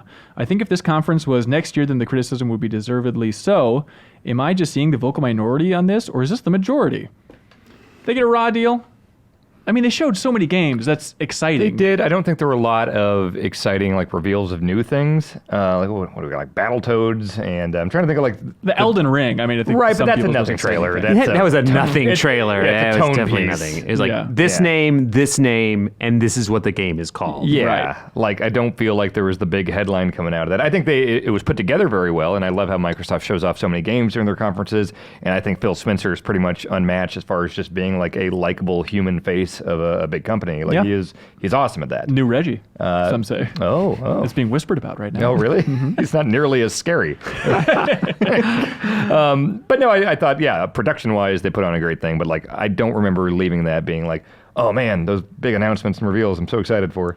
Yeah, like last year was really good for them, right? And I Yeah. think it really focused on games the whole time. And this year, I mean, I wanted them to talk about the new hardware, but at the same time too, I did not like the way that they talked about the new hardware. It was just kind of like, hey, person who works at Microsoft, do you like this? Are you excited about this? Yes, I am excited about this. It's Well, like, especially because it feels so similar to the Scorpio trailer, Yeah. which it was Yes. just, what, 2 years ago? I feel like we could line those up, and shot for shot is basically a remake of that. Yeah, sizzle reel. microchips, and then developers Yeah. be like, oh man, the power, you know. Handle the power. Yeah. And then the Halo demo, which I was excited about, but I like just felt a little underwhelming if that's the like first glimpse of like what the new hardware is going to bring. But it did have like all the classic Halo parts to it, right? You know what I mean? Master But- Chief and space. Yeah, Like, exactly. What else did it show? They were going for a more emotional story. I haven't heard a single person talk about the fact that they're trying to set that character up, and he sees like the hologram from his family and stuff. Like they were trying to tell a little emotional beat, and it seems like it just really fell flat amongst everybody I've talked to. At least no one was like, "That was a really powerful moment." It might be one of those things that for like hardcore Halo people, like I've seen like I remember the Halo 3 reveal trailer where he just looks at a thing in the desert and a thing of light goes up and I was like, what the hell was that? And I was with guys that were like hardcore into Halo lore and they were just like tearing their hair out. I was like, he looked at a thing of light and some sand. I don't know. Like, so I don't know. Maybe Halo nerds love what It happened explains there. Miller's wig. Yeah, 'cause he's been pulling his hair out for quite a while now, looking at those trailers. So yeah, I mean, I don't think I thought it was a good to very good presentation, but it certainly wasn't like mind blowing. Who do you think? Which company had the best E3, Andy? I mean, I don't know that anybody had like the best E3, right? I mean, I thought it was like I said in my review of E3 this year was that it was pretty like standard issue. Do you know what I Yeah. mean? Like I know I appreciate Leo's like it's all great and he's right. It is we're talking about games and we're being nitpicky and it's awesome that we're talking about games as much as we are. And E3 is a huge important week. But I mean, when you compare it to other E3s where it's been like mind blown over and over again, there wasn't a lot of like mind blowing things. Yeah, when this year. we were writing E3 Kings for the last episode, Who Won E3, we were talking about different ways to tackle it, but it became like, I don't want to engage with this question in any real way at all. It's going to be a complete joke answer that won't satisfy anybody. Yeah. Perfect. Brilliant strategy. Let's see. Anthony Argain from Newark, Delaware says, okay, so the whole Keanu moment at E3 was heartwarming at all. And okay, there's some Twitter thing happening right now. Maybe something will go to charity, so that's cool. But here's my question. Even though it's a positive message, don't you think that giving someone a spotlight for interrupting what essentially is a performance reinforces that behavior, which is overall going to negatively impact these stage presentations in the future? Is that Yes. from Reiner? Was he the guy in the crowd? Yeah, exactly. I hate this stuff. And I hate do the idea of too. rewarding this guy. Yeah. It's just heckling. I watch wrestling, professional wrestling, and You do? Yes. Interesting. And so fans will frequently do that there too, where it's like if they don't like what's going on, they don't like seeing Randy Orton versus Sheamus, they'll chant for CM Punk or something like that. And it's like I always find that kind of disrespectful to the people that are out there and performing on the Yeah. stage and stuff. Where it's like, don't interrupt what they're doing. You know, if you came here to be in the audience or whatever, just let them do their thing. You can criticize it, you can not like it or whatever, but don't try to like interrupt or hijack something. But it you is know? kind of funny when everybody in the crowd chants like, what, this S sucks or whatever. Like, or they're like bull S or whatever. Like they get that chant rolling and stuff. I like it because, not that I'd support it, but I like the idea because you can't censor it out. And it's like defeating the man. Where it's like, what's the TV going to do? What are they going to do? Cut the camera? Cut the audio? Right. Well, they do sometimes. Oh, really? No, in wrestling, yeah, they'll totally bring the mics down on the audience. Well, I think and wrestling, I don't watch a lot of wrestling, but I mean, every once in a while I see a clip and I'll go, it's funny that they booed that guy for like 2 minutes straight and did not let him speak. Well, like yeah, that kind of stuff right. happens. It's really funny when the crowd participates in that kind of sense. No, I'm not anti-chance and stuff like that. I'm anti-hijacking like the creative element of the show. We're trying to go to this meta layer. Like if the bad guy's out there being a bad guy, Right. chant a-hole at him or whatever. Yeah. Sure, that stuff's great. The crowd participation is good in that way. Wrestling's a whole weird other thing. I don't know why I brought up wrestling. Why are you guys talking about wrestling? But I do think the thing about E3, to bring it back to that, was that like there are obviously people in the crowd that have been told like, hey, I want you to scream when they say this, right? That there are, I get the sense that there are very real plants out there. Or just scream employees that are gonna be employees working that there, are yeah. just going to like scream at like everything. Because I mean, sometimes it's like, some people walk out and be like, hey, you may remember me. I worked on, oh, wow. You know, it's just like, just let them finish the sentence. You know what I mean? You're not making it better and hollering at every little thing. Yeah. I mean, I laughed more at the guy at like Bethesda thing that was like screaming, yeah, or whatever, like everything. Yeah. I thought it was funny, but not good funny, but it was annoying. Right, annoying for sure. This MFer is so lucky that breathtaking, like you're breathtaking, is a very fun thing to shout. You know, it's like you could workshop that for a while, and it's like the perfect to shout out. He gave the perfect response, but I Right. do think it encourages people to shout out probably less funny, less interesting things in the future. to Yeah. get their moment of fame or Right. whatever. I yeah. did, again, because I'm a nerd, looked at like Google Trends, and I was like, I'm going to see how how much E3 boosted Keanu. And I was like, yeah, there's definitely a spike. Huh. You know, like it's more like a roller coaster, I think, after Yeah. John Wick started to cool down, and then bam. But I looked at breathtaking Google Trends, off the charts. We're from Really? like nobody mentioning the word breathtaking on the internet to now everybody Googling breathtaking, which is very strange. And I won't deny that Keanu yelling "You're all breathtaking" was a funny moment. Yeah, Like, it's that great. was very It was cute great. to Yeah, see. yeah. But he should have immediately said, "Get him out of here." Yeah. Right. Except you, sir. Revoke his pass. Use Yeah. a little glowing wire from Cyberpunk to go after him, I think. It reminds me of this thing. Remember like a couple years ago there was the Ryder Cup golf tournament in the cities here? Oh yeah, and someone screamed at one of the golfers or whatever. He they threw him screamed, out. I could have made that putt. And then the golfer's like, all right, $100 if you can make it. And he went out there and he made it. Oh, that's fun. And then that guy was rewarded and he was invited on like late night with Colbert and stuff. Oh. And that guy I know very well. Like I went to high school with him. Like our girlfriends were best friends throughout high school. His name's David Johnson. This guy got rewarded. And it's like, this guy gets to go on Colbert because he heckled somebody? That sucks. I hate it. I just He wish wasn't funny, Andy, and he got to go on Colbert before I did. It's not fair. But I mean, like those unscripted moments are. Before. We love them after they happen, right? Don't we? I mean, the Keanu thing was great, There's right? context. There are Yeah. contexts where that can be all right and fun. Like, oh, that was a good moment. Then there's like, in general, though, the concept of like heckling these things. Like, I think. Do you think Yeah. next year, during like the sizzle reel for Project Scarlet or whatever, when they reveal it, they'll make a reference to breathtaking? Like in that little sizzle reel, one of the devs will be like, "You want to see breathtaking? Check out these motherboards or whatever." They'll just put up on screen, breathtaking, some asshole in the crowd. I don't know. It doesn't. I don't think it matters. Okay. Let's see. Chris from Liverpool, England says, hello, I loved the Treehouse coverage at E3. I found myself watching hour after hour of it, and there were some games that I had no interest in beforehand, and now they're day one purchases like Marvel Ultimate Alliance 3, Fire Emblem, and Astral Chain. So it made me wonder, is this approach effective in advertising games to the average consumer, or am I just weak-minded? And if it is effective, why aren't Sony, Microsoft, and EA all copying the strategy?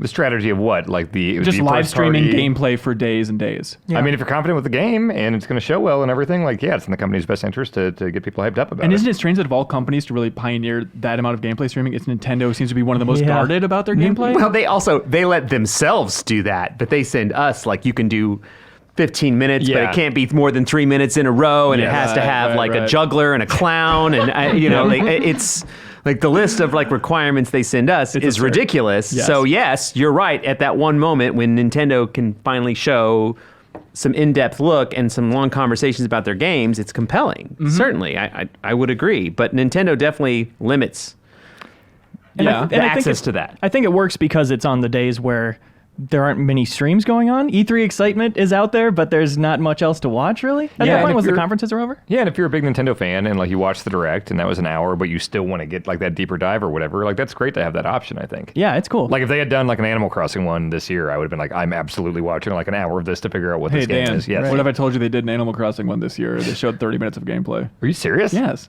Well, he said an hour. Yeah. Hey, look, come man, on, it's only look, half. I'm a busy guy. But I'd like to point out again, that's why I think Nintendo is doing the best E3, right? Like Oh, there we go. So they you did know, win E3. Okay. I mean, I think that they their booth is fun. It's engaging to the fans, and I know it's already like the problem is like Nintendo fans already love Nintendo, right? So they're already half in the bag, but like everyone there is like having fun and they're engaging people and showing people stuff, and like I think giving them an experience. Yeah, I think I mentioned this, but I saw the Lego Star Wars demo, and I was sitting directly behind Doug Bowser, the new president of Nintendo of America. I didn't know there was someone named Doug Bowser. Yeah, isn't that fun? It's kind of like that villain's name. Yeah. I got to meet him real quick, which was Darth nice. Vader? Yeah. Okay. But it was fun just seeing like the entourage he went with. Like there are a lot of Nintendo people just following Doug Bowser, making sure everything's just fine. The Koopa kids. Yeah, exactly. I think like Roy, TT Games was really yeah. nervous about like him seeing the demo and to see him laughing it up as a droid falls in a Starlight pit or whatever. He loved that stuff. He was really into droid torture, so I don't know if you can trust this guy. I was amazed actually that he was put front and center like that. I thought it would kind of be like, Reggie, he was an anomaly, and now let's get back to showing off Koizumi and stuff like that. But the idea that it's like, okay, we had a new president, so he needs to be a new public face as well. Seems odd. That's part of their hiring process at this point, I'm sure. Yeah. Is Can how you are they going to snap? do Interact? Yeah. Right. We can't do that in post, dude. We need you to nail this every time. Well, I mean, the fans are going to make whoever it is probably that either way, right? I mean, I feel like, Reggie was a magnetic personality, but like Nintendo fans are fanatical. Right. I'm still convinced it was kind of ironic, the amount that they loved Reggie, right?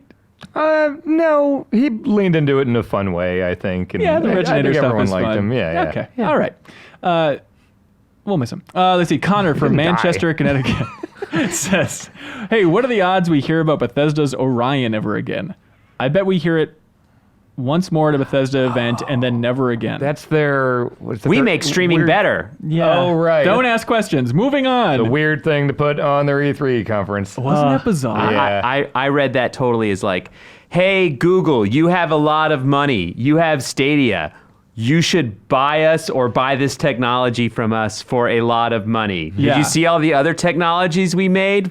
We make technologies good. Yeah, you're totally right. To me, in the moment, it felt like just part of like that whole propaganda machine that conference was just like, look how smart we are. We're doing really cool high-tech stuff.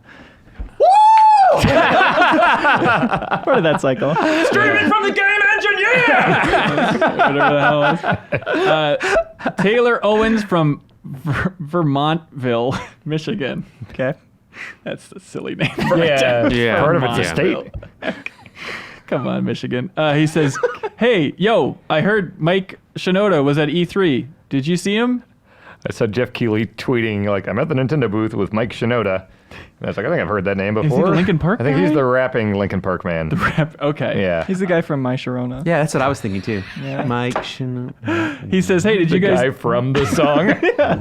did you run into any other unexpected celebrities at E3 this year?" Oh, Werner Herzog? Is that why you put that in there? Because we met Werner Herzog? That was a very weird That was thing. not at E3. Yeah, It was that's true. before E3. Yeah, it's true. And the Simpsons cast. Yeah, we did a table read for The Simpsons, which was unbelievably fun, thrill of a Yeah. lifetime. And Yeah. then it was the most fun thing imaginable because you get there and then Dan's like, "Hey, turns out there's a surprise celebrity guest." And like that beat when your mind is just reeling, like it could be anybody. Who did you think of first?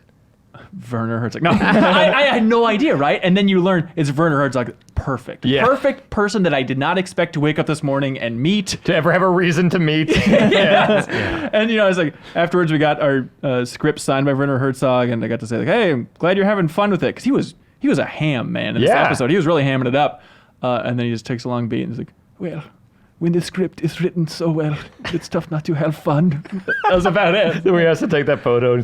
This is fine. Which is sad because he was like a clown show Yeah. the rest of that Yeah. episode for the table read. Andy, any cool celebrities?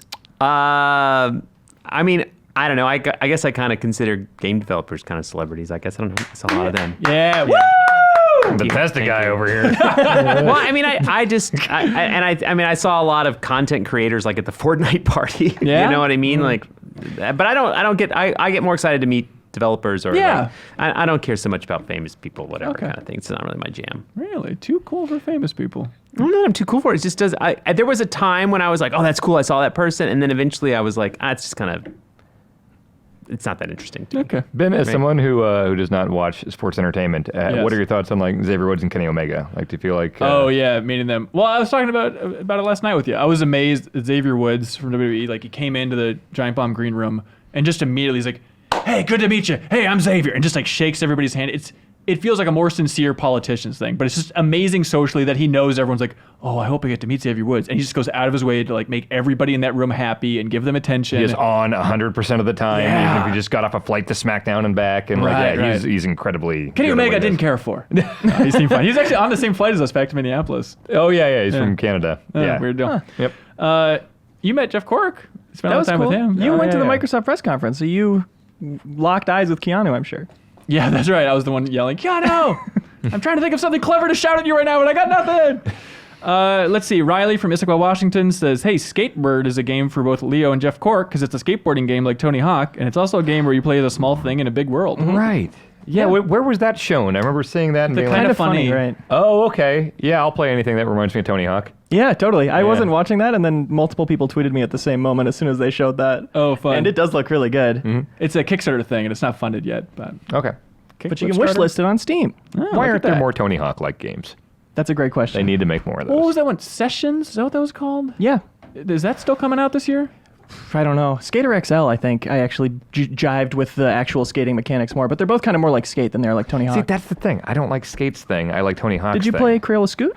I did. It's not bad. Yeah. Yeah. Yeah. That was all right. Yeah. Did that make your top 10, you freak show? No. Okay, great. Mike Hennessy from Miami, Florida says, ahoy, Ben and scurvy landlubbers. Thank you, Mike. He says, hey, another post-E3 thought with the news, I'm sorry, Andy, of the sequel to Legend of Zelda Breath of the Wild. What are you sorry? Do you think there will be any market improvement or additional systems implemented? What would you like to see added to the Breath of the Wild sequel? Here's the thing. My initial thought when I saw Breath of the Wild sequel was that like, oh man, that was such a like magical first experience that I don't think you can replicate. And if they use the same landmass and it's just like, oh yeah, here's new enemies and shrines and like a new dungeons and stuff. Yeah. That would kind of disappoint me because I want that new exploration. I want a whole new landmass. But then I thought like, when has Nintendo ever, specifically with the Zelda series, just done the same thing again? You know, like Majora was a direct sequel to Ocarina, Right. and that plays entirely differently. So I want them to do kind of a weird Majora twist on this. Like, sure, give me the same engine, you know, maybe even if you can find a good twist on it, it can be the same landmass, but make it a different experience. Would you be okay with like, hey, the world's corrupted by darkness again, and now everything's remixed? And I would obviously play it, but I would be a little disappointed, but I feel like... I mean, Zelda's since the beginning of time have kind of reset and had the same, you know. I feel like they all have a very different identity. I think the closest ones are maybe like the first one in Link to the Past, where Link to the Past is just like, hey, we made everything way better. 2 is its own weird thing. Link to the Past, Link Between Worlds, obviously. But Well, yeah, I guess there's. I just stuff like meant that. more that like there's a bad guy, you kind of There's a bad guy, gotta get a boss key in the meant, map like, yeah, and- you yeah, know, yeah. and like there are usually some kind of darkness or something you have to remove to get there. There are like I mean, trademarks to yes, it, but yes. like in a dark world or in you're adult or young. I'm just you trying to know. figure out what to you stands as new. I mean, just what they've done with each one, even when it doesn't work. Like Skyward Sword, I think, is one of the weakest ones. But that one feels so unique because you're flying around on this bird. Wind Waker, that's when we're sailing around. Majora's Mask, you're manipulating time and everything. Like, yeah, you've always got a sword and there's boss fights and dungeons and stuff like Yeah. that. But I feel like just the world and The one flavor thing really stands out to you. But it's not just flavor. I feel like that it really impacts, like sailing around in Wind Waker feels totally different than like riding a horse around in Twilight Princess. Yes. You know? Yeah. Or being a goddamn dog or whatever. that's right. One of the weird things is in a Kotaku interview with Anuma, he said that originally this started as DLC. Like Right. a lot of these ideas were originally DLC, and they're like, you know what? Let's actually start from scratch and rebuild this thing, which makes me believe that it will be more of a remixed world. But I love that world so much that I'm okay with that. This is Zelda Enter the Dominatrix. Thank you. Are they going to have a new weapon system? You know That's a what? I great hope question. so. That is, you know, I don't think the game is perfect. It's probably my favorite game ever, but I Really? It's that and Link to the Past. They're pretty much tied for my Wow. favorite game ever. But yeah, that is the complaint I saw from a lot of people that didn't like the game. Where I was like, yeah, I can see it. That's kind of annoying, and you want to be able to get a weapon. It's and, not kind of annoying. It's a lot annoying. Sure, it's annoying. It's annoying. It didn't yeah. ruin the game for me, but it was kind of a complication to make the combat system more deep that I didn't necessarily find fun. So I'd Right, be right. curious Yeah. to see them try something else. Well, especially Totally. when, you know, they aren't fully rebooting things, making a completely new entry, right? The fact that it's a sequel, I'd imagine they're hungry for feedback and like looking for things to change. And that seems like an obvious one, right? Like every review, every discussion of Breath of the Wild, people talked about the weapon system. So it seems like that's an easy change. I love Breath of the Wild, but at the same time I watched that trailer and it's like, I don't know if I'm excited for this. I don't want a dark tone to my Zelda. I don't want more dungeons. Like those are my those are two things I'm not excited for, and the fact that they're probably going to be leaning into both of those based on that trailer. It's just so early, I think, that trailer didn't show anything, so I wouldn't take too much out of that. But like tone-wise, they want to set the tone, whereas every reveal trailer for Breath of the Wild is this, sunny green nirvana. Yeah. You can hold my hand while you play. I mean, Is that right? I feel like you're reading a lot. Yeah. Of that. Really? Little I mean, you bit. watch I that do. trailer, it's effed up. Like, it's a weird tone. But I it's mean, really like dark. you go into the shrines or whatever, they're dark. I mean, like all the things. Yeah, but that then the you- rest of the game, he's getting a sunburn out there. And Well, that's what I'm riding saying. his You saw shield down like a hill. 5 seconds of the game, and you're like saying the whole game is that. I'm saying that's probably the tone of the game. Yeah, But for it's still sure. going to have silly, weird Nintendo stuff, and you'll still be surfing your I don't shield and think doing so. goofy stuff. No? I don't think so. You eat your shield and die.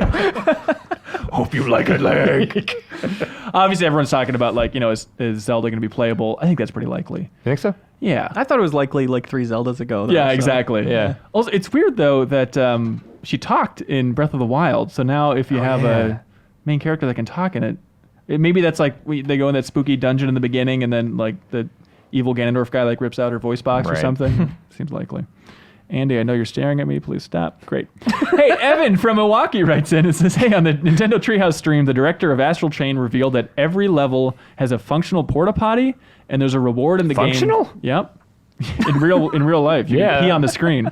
You should try it. Is there a peripheral that comes with this? A Wizinator. As a functional porta potty, and there's a reward in the game for finding and using all of them. What's your favorite dumb collectible or challenge involving finding silly objects or mechanics in a game world? Was there a reward in Mega Man Legends for kicking all the soda cans into the trash? There should have been. No, but you did get 1,000 zenny, I believe, for Yeah, kicking there it was behind the There's a reason bakery. Tim was doing that long. Yeah, you got 1,000 for kicking it behind the bakery. I'm pretty sure. Andy, I don't know if you played Breath of the Wild, but they had these so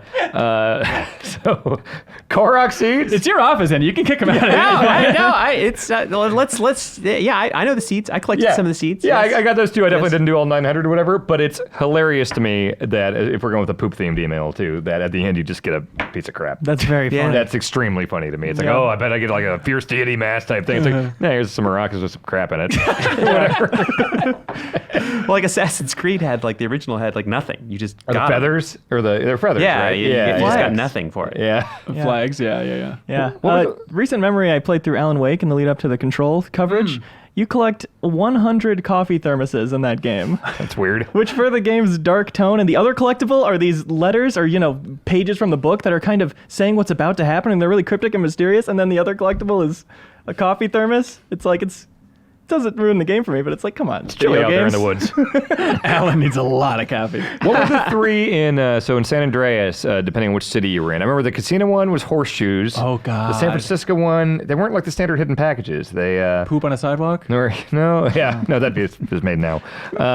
Was it a bird thing? Or birds were in remember. 4, or pigeons were in 4. Okay. Right. I can't remember what the ones for the LA and San Francisco analogs Yeah, I were. can't remember either. I didn't collect anything in any of those games. Yeah. I Yeah. had no interest. There's a lot to do. Powell from Poland. How would you pronounce that, Andy? Poland? Pavel? Pavel, probably. He says, hello. The biggest news of E3 for me was the acquisition of Double Fine by Microsoft.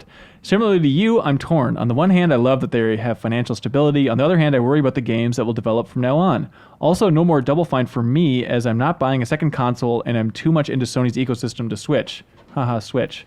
Maybe PC, he says? Yeah. They said Psychonauts was coming It's out. still on- releasing yeah, everything. yeah, exactly. 2 questions about the situation. Do you have info on whether Zach McClendon leaving Double Fine had anything to do with the Microsoft news?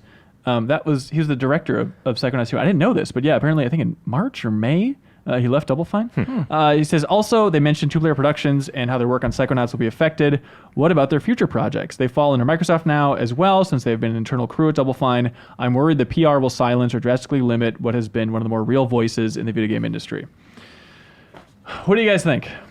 Has Microsoft had problems with that at this point? I feel like we always ask when we go to a Microsoft studio how it's changed since they've been owned by Microsoft, and everybody seems to be very Obsidian, happy about it. it gave me hope. But, as some indie developers that we had on the panel mentioned, they can say that now. You never know. At Sure. the start of next generation, it's like, hey, we need all hands on deck helping out for support maps for Halo Infinite, Double Fine. Can you please 2-player do something? productions, you're coding now. Yeah. And like we talked about with 2-player specifically, is that idea that Microsoft doesn't own 2-player productions is what we learned, but technically all those guys were employees of Double Fine, so they now work for Double Fine and sort of Microsoft. So it's as they put it when we interviewed them, it's complicated. There you go. Yeah. Yeah, I mean, the interesting thing is that there's ID at Xbox, right? And Double Fine has done all this like indie game publishing that they have found and like encouraged and helped a number of like very interesting indie games happen. But I mean, I think that infrastructure can just, they can still talk to ID, you know what I mean, at Xbox. And Charla and his crew have done a good job, I think, of trying to find and get more games. And currently right now, by the way, like the sense I got from some of the developers I talked to was that it's a buyer's market right now if you are making games. Like being a game developer right now is a good thing in that like there were people that were like very clearly like, I went to meetings and wouldn't even finish pitches and people would be like, we're interested. Wow. And like in the past, it would not have been that way, that there would not have been such a like aggressive, like we're in. I think that's right now as we look and we're coming to this next generation. And I think the competition, like Netflix, I know we made fun of their press conference, but Netflix is saying like, hey, we're going to be involved in games in somehow, right? And we want to, and like the Netflix, like, do I have a sub? There were like subs from Ubisoft that happened. There's free games that come from the stores. People are looking for games that they can leverage to their environments, right? So I believe there's a bit of a buyer's market for game devs. So I don't think it's like they didn't buy Double Fine to have Double Fine come on and make multiplayer maps for Gears 5, right? I mean, they got them to have them make interesting, unique games for their service. In this case, Xbox is Game Pass. So, you know what I mean? Like, how can I expand what is on Game Pass and make it more attractive to people to want to sign up and be a member of it? And having Double Fine games and having Double Fine make games. And also, too, the other side is think about how happy this is for, like, I mean, Starbreeze was falling apart on them, right? And Double Fine, I have to only imagine, was like stressed out through the roof. For sure. We did talk to Tim Schafer, and he mentioned specifically that Starbreeze, they were troubled, but they never missed a payment. Like, they were good with them, but obviously they were worried about it. Yeah, I mean, who cares if they're making their payments? There's still, like, all the news on them was bad, right? And terrifying, and you have to finish this game. And I just think that, like, the opportunity for Tim to spend less time going out there trying to, like, secure money or secure deals and just sit around making games is better for games. That Tim is sitting around just working on games and not working on like doing all that stuff. And I think Microsoft enables that, and that's good. Isn't it weird to think though that Psychonauts and the Rhombus of Ruin, that VR game, it is a PlayStation exclusive that's owned by Microsoft? Oh, really? Weird? Yeah, but I don't think Microsoft cares about that anymore. That's the the best part. It's a weird little thought experiment, Andy. I Just know, relax but and just like, think about it, I'm man. just on the thing. Like, I actually think, like, I think I heard you mention upstairs. I think the Oculus Quest is really cool. I'm having a lot of fun with it. Yeah. I want Sony to put all their games on it. It'd be nice. Yeah. I've asked her about You it. know what I mean? Like, I just think that, like, right now, like, I like the idea of at least removing some of these barriers that we've always kind of artificially had of, like, why things should be where and, like, why that's weird. Especially because PSVR is one of the weaker places to play VR as far as resolution and the ergonomics of the headset. There's a lot of wires going on there. Yeah, for sure. I just worry about Tim Schafer's voice being diluted at all, and, like, there's no clear warning signs at this point. But I just think back to, like, he did the GDC Awards this last year. You were there, right, Andy? Yeah. Unbelievably funny, but also, like, edgy. And I worry, like, if he'd be willing and interested in making that many, aggressive jokes about the industry now that he's a Microsoft Well, do you employee. think Hollywood has suffered? As it's grown up and had things, do you think the auteurs have suffered as they become no, part but of it's not bigger... like, hey, if Ricky Gervais is going to host the Oscars, he's not owned by Paramount, He's just, looking for work, but it's a slightly different case, right? It's all the people in the audience who are owned. That's After right. he speaks. Yeah, I mean, I guess it's true, but I mean, like, he makes contracts with those people. Like, it's a small world where, like, if you upset the people that you make deals with, then there's no one left to make deals with. Right. I mean, I think being entertainers, I mean, like, we have Mr. Bad Guy right here, right? You know what I He's mean? pointing Like, at Leo for the audio listeners. Mr. Bad Guy. Come on. Good gimmick. I gotta steal that. Yeah. you know, I mean, like, that. What does that even mean? That people sell, like, they a sell face, that stuff, surprisingly. right? Oh, come on now. Are you trying to say heel? Yes. Oh, okay. Yeah. All right, sure. Yeah, I'll take it. you know, Yeah, all right. maybe Hang you on. could do that. Aren't you an amateur wrestler and you play a heel? It's not amateur. Amateur wrestling is real sports. Whatever. Independent wrestling. Yes, I am a heel. In kayfabe, I'm a heel. Yes. Cool. Did you just get upset about it being called amateur wrestling? Well, it's inaccurate. Amateur wrestling means actual, like, you're going to college, you're at the U of M, you're putting on the singlet and you're putting on the thing and you're actually doing a sport. If it's not WWE, but it's professional wrestling, they're getting paid for it, it's still the choreographed. We gotta stop talking about It's a very different thing. I feel so sorry. Now I know what the Giant Bomb community is like when you're complaining about you talking about wrestling constantly. Everyone loves it. It's fun. Also, real quick on the Tim Schafer front believe too. On the we saw the Psychonauts 2 demo, and remember in the Fig campaign, they said like, hey, Eric Wolpaw, who co-wrote the first Psychonauts, he's coming back. He wrote Portal, stuff like that at Valve for a long time. Then he left Valve.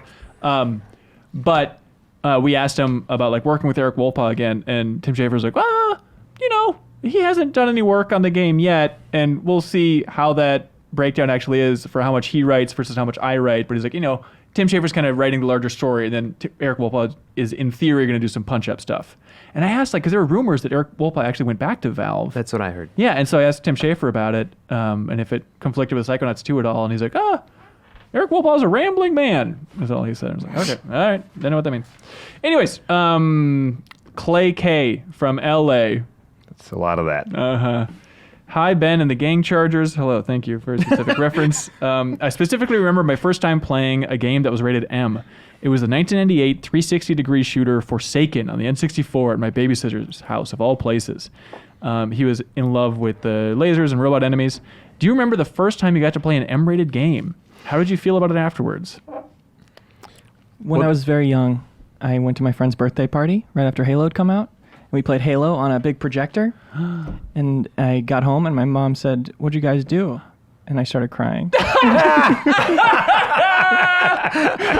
Is that rated M? Is there blood? I guess Yeah, it's rated M. Yeah. Wow. Yeah, and I was not allowed to play them. Andy, I feel like we're old enough to where it's like There was no M when it's I like played this. Mortal games. Kombat or something, which was like certainly would have been an M-rated game, but it led to all that stuff Yeah. with like MA13, and which actually, when Mortal Kombat had ratings, it was MA13. Was Right? it? I mean, I no, can't it was remember. MA17 before the MA7, full yeah, ESRB yeah. stuff. The first one that made me feel like that was Mortal Kombat. Of course, yeah. I was in first grade or something and saw it at a gas station. It's like, this is the most amazing thing I've ever seen. Like, Raiden blowing up the guy's head and Sub-Zero on the spine rip. And that was the first Game Informer I ever bought, was when I went to go get it on Sega Genesis on Mortal Monday. And you guys had the issue with just the big dragon on the cover. And I was like, well, I was like 9 years old, but I was like, I think this has the moves in it. I think I need to buy this. And that's when I subscribed to this magazine. Back when we used to run moves. Yeah, That was yeah. pretty Which great we stuff. tried to do for the new Mortal Kombat Yeah, 11. we That was did. your big pitch. Like, let's do those moves again, man. And it was like just didn't work out. Yeah, with production's like, do you know how messy that layout is? I know, but I loved it. I was like, let's do moves. Let's just do it. A lot of arrows. Yeah, it is a lot of arrows. I don't remember, but I mean, I started like I played like I think the first game I thought was risque. Let's say was like Leather Goddess of Phobos, a text adventure. Oh, yeah. Would have been one that I was like, this is a little fringy, but that's cute that Mortal Kombat was your first M. I'm just saying. There was way ahead of that. I'm old. Right. Was So, it like sexy talk? What's going on in Yeah. Goddess of Phobos? Yeah, it was just like it was a weird. It's like a weird kind of Erotic just like adventure? No, it's not erotic, but it's just like it felt. As a kid, I was like, I don't know if I should. It's got leather goddesses in it. You know what I mean? Like it felt. And the fact that it's a text adventure, I mean, I don't want to call you out, but you absolutely were typing, have sex with woman. No, I was not. Kiss butt. Go south, if you know what I mean. That was not the case. Okay, all right, you're a classy man. I do think there were a lot of things that like when you'd be doing text games, you'd be like, go this way, do that way, and it wouldn't work. And inevitably I would type in slash. Like I think one of them was like course, like just as like I'm mad at it, kind of thing. And it was like, no, thank you. You know what I mean? Like it had a response for people being like, Yeah. annoyed with getting things to happen, Right. Not actually being the command of what I wanted, but just the like frustration of. Did you of then go doing cry to this. your mom because you couldn't a horse or whatever? No, that's not. Hanson. I remember I wanted to rent a game. I think it was a Naughty Dog Genesis game called Rings of Power. Does that sound familiar? Yeah. Yep. And they had a code. I don't remember if Game Informer told me this code. This was a risque one. But when the cool dog with the sunglasses is sliding in on the Naughty Dog logo, if you typed in a code, it was like a super pixelated 16-bit woman with boobs.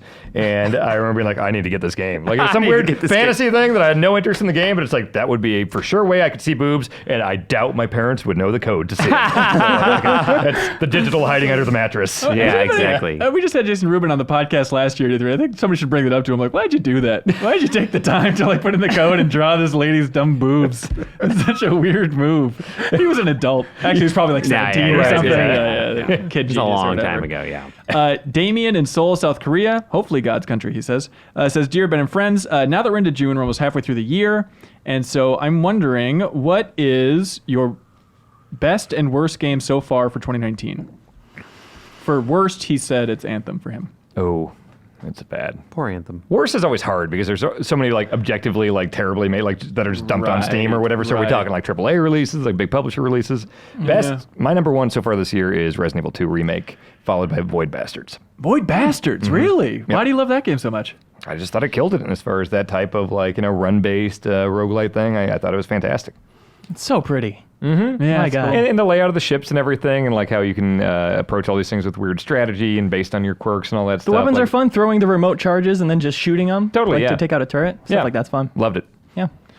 Yeah, it's sad. I've been playing through Resident Evil 2 with a friend, and so it's this very specific thing of like, okay, we can only play if we're both playing it together. So I haven't finished it yet, but like when we're in the groove on that game, it's like, yeah, this is my favorite game of the year so far. They It's killed really it. good. Yeah, it's like one of maybe the best remake ever. I can't think of like Yes. As far as just like, hey, we're doing that game, but we're gonna make it modern. Like, It's that how do you do it awesome better than case, that? right, of like the Resident Evil community yelling for so long they want Resident Evil 2 to have the remake treatment. It's like, it's a rare instance where it's like, hey, this is exactly, it's everything you could have hoped for, Everyone's and I hope you happy. appreciate it, fans. The most hardcore, the Tim Turries of the world love Yes. it, and the more casual RE fans, they Yep. love it. They nailed it. Absolutely. They did nail it. Worst, Anthem. Yeah, I think Anthem's got a. Well, it's technically Kingdom rough. Hearts 3, but that's fine. Of course, that's default. Yeah. Yeah. Well, Apex Legends, I think, is up there for me too, even though I don't like it as much as maybe I enjoyed Blackout last year. But Right. This is kind of weird situation because we got it early for a new gameplay today, and then it's went like in beta. Now it's not available at all until later this year. But Nowhere Profit, What? that deck builder roguelike where your deck is characters that can die permanently when you put them out in battle. Huh. I adore that game. I keep going back to it. Nowhere Profit. When's it coming out Amazing. then? It says this summer, Oh, cool. maybe July. Exciting. I Yeah. didn't even know about that. It's great. Andy, what about you? I don't know that I have a favorite so far this year. Really? I've dabbled in a lot of things and not been like totally blown away.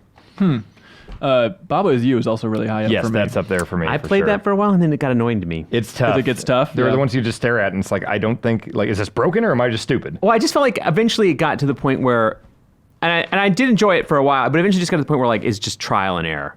Like it wasn't like logic that was getting me through it. It was like pure trial and error Right. to Sure. get me through. And that's when I felt the game slowed down a little bit for me. Right. I don't like it when there's no like clear logic, I guess, to some degree. Yeah.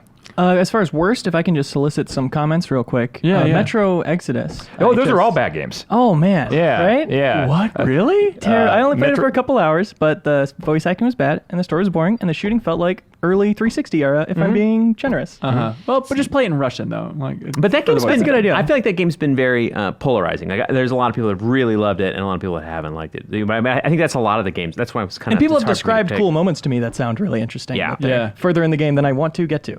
Also, it's on Game Pass now, which is crazy. Oh, right. Yeah, they threw it on there. Let's see. Brett from Maplewood, Minnesota, he says, Todd's Country. I don't know what that means.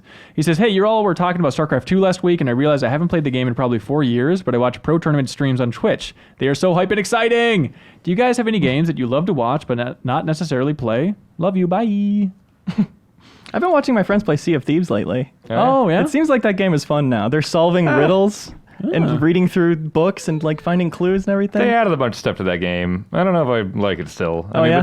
but they have been supporting it and adding new stuff to it, but it doesn't really do a whole lot for me. Sure, Yeah. sure. The books are the most interesting part to me, just solving the mysteries. Oh, yeah. Seems Yeah. interesting.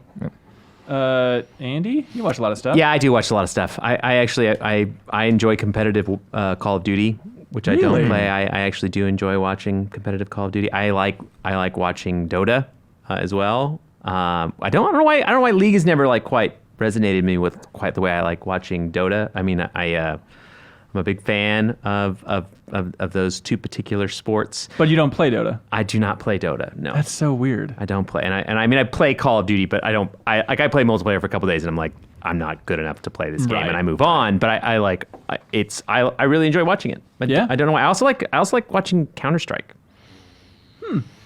I think that's like Yeah. I think that's primo esports right there. Okay, real quick. This is an interesting thought from Bennett. Oh, another Bennett. From Tuscaloosa, Alabama. You bet. He says, hello, true gamers.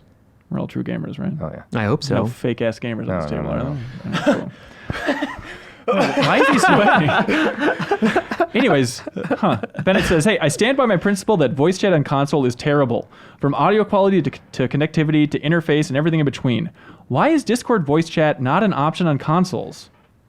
Is there not an app or anything? I thought it was on Xbox. Is it? I haven't turned on my Xbox to check. I know they have some one sort of has. integration where you can like tie it to Discord so it like shows what you're playing, but like you can't okay. do like audio stuff. I don't think. I had a weird thing too recently where I tried doing voice chat while playing StarCraft 2 over Discord, and the audio quality was meh. And then I actually went through BattleNet, and the voice chat was Really? like twice as good. Same headset and everything. Yeah, exactly. Yeah, I wasn't expecting that because everybody loves Discord so much. But I was think disappointed by it. Discord's amazing. Yeah? I think it's very, very good. Yeah, So like, I do you would ever agree. do that with WoW? Do you ever? voice I chat? hate the WoW voice stuff. Really? But we use Discord for pretty much all that stuff. Huh, maybe it's just a weird connection issue or something. But Yeah. all right, let's see. Brian Brown from St. Louis, Missouri says, "Hello, Ben and crew. With it being E3 season, game marketing has been on my mind lately, and I've been thinking about how Capcom completely ruined a lot of the hype for Marvel vs. Capcom Infinite through their bad marketing for the game.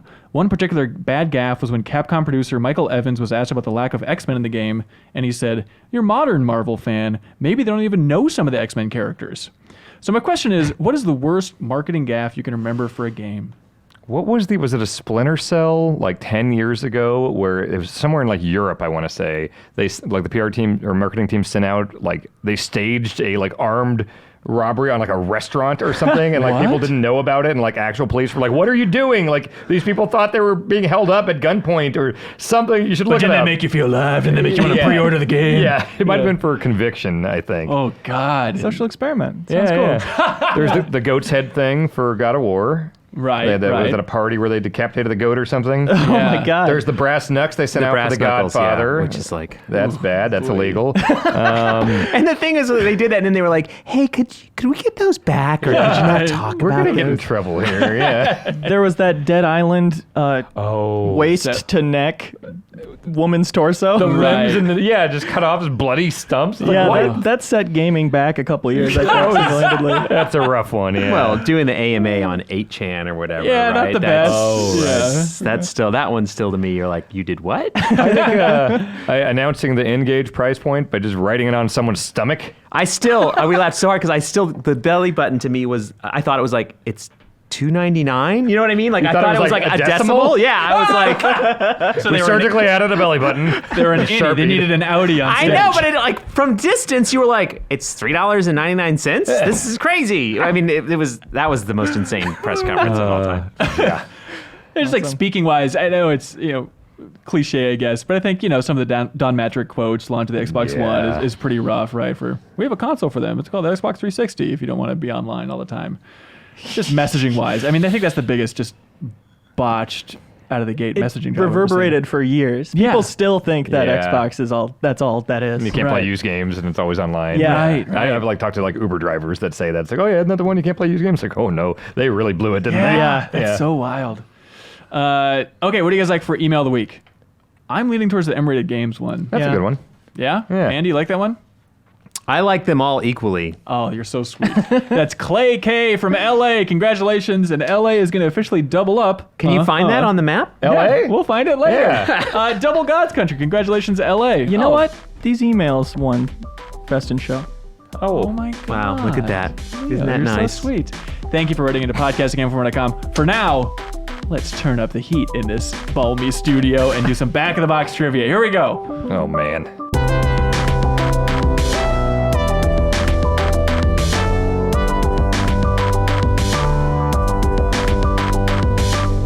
And welcome back to the Game Informer Show. Things are getting intense. We're doing back of the box trivia. If you've never watched or listened to the Game Informer Show podcast before, first of all, how dare you? Second of all, thank you for tuning in. We really appreciate it. And third of all, Dan, you want to stop making noise with your wedding ring on the I'm table? excited about this. Great. I want to win this. Back of the box trivia. I go into Game Informer's vault, which is an archive of, a hell of a lot of games, damn near every game ever made, and I take a picture of the back of game boxes with my phone. I am going to read I'm going to read the back of the box, omitting keywords along the way, and then you guys buzz in when you have a guess for what you think the game is. Everybody gets one guess, and you buzz in by saying your name. Okay. So we can, as soon as you're done, or at any point during the reading, we can say our name. At any point. Okay. Also, very important rule. Yep. If Listen, pay attention. If you are the last person to buzz in, everybody else has exhausted their option. You are legally obligated to put your hands behind your head and say, I could get used to this, as I continue to read the rest of the box.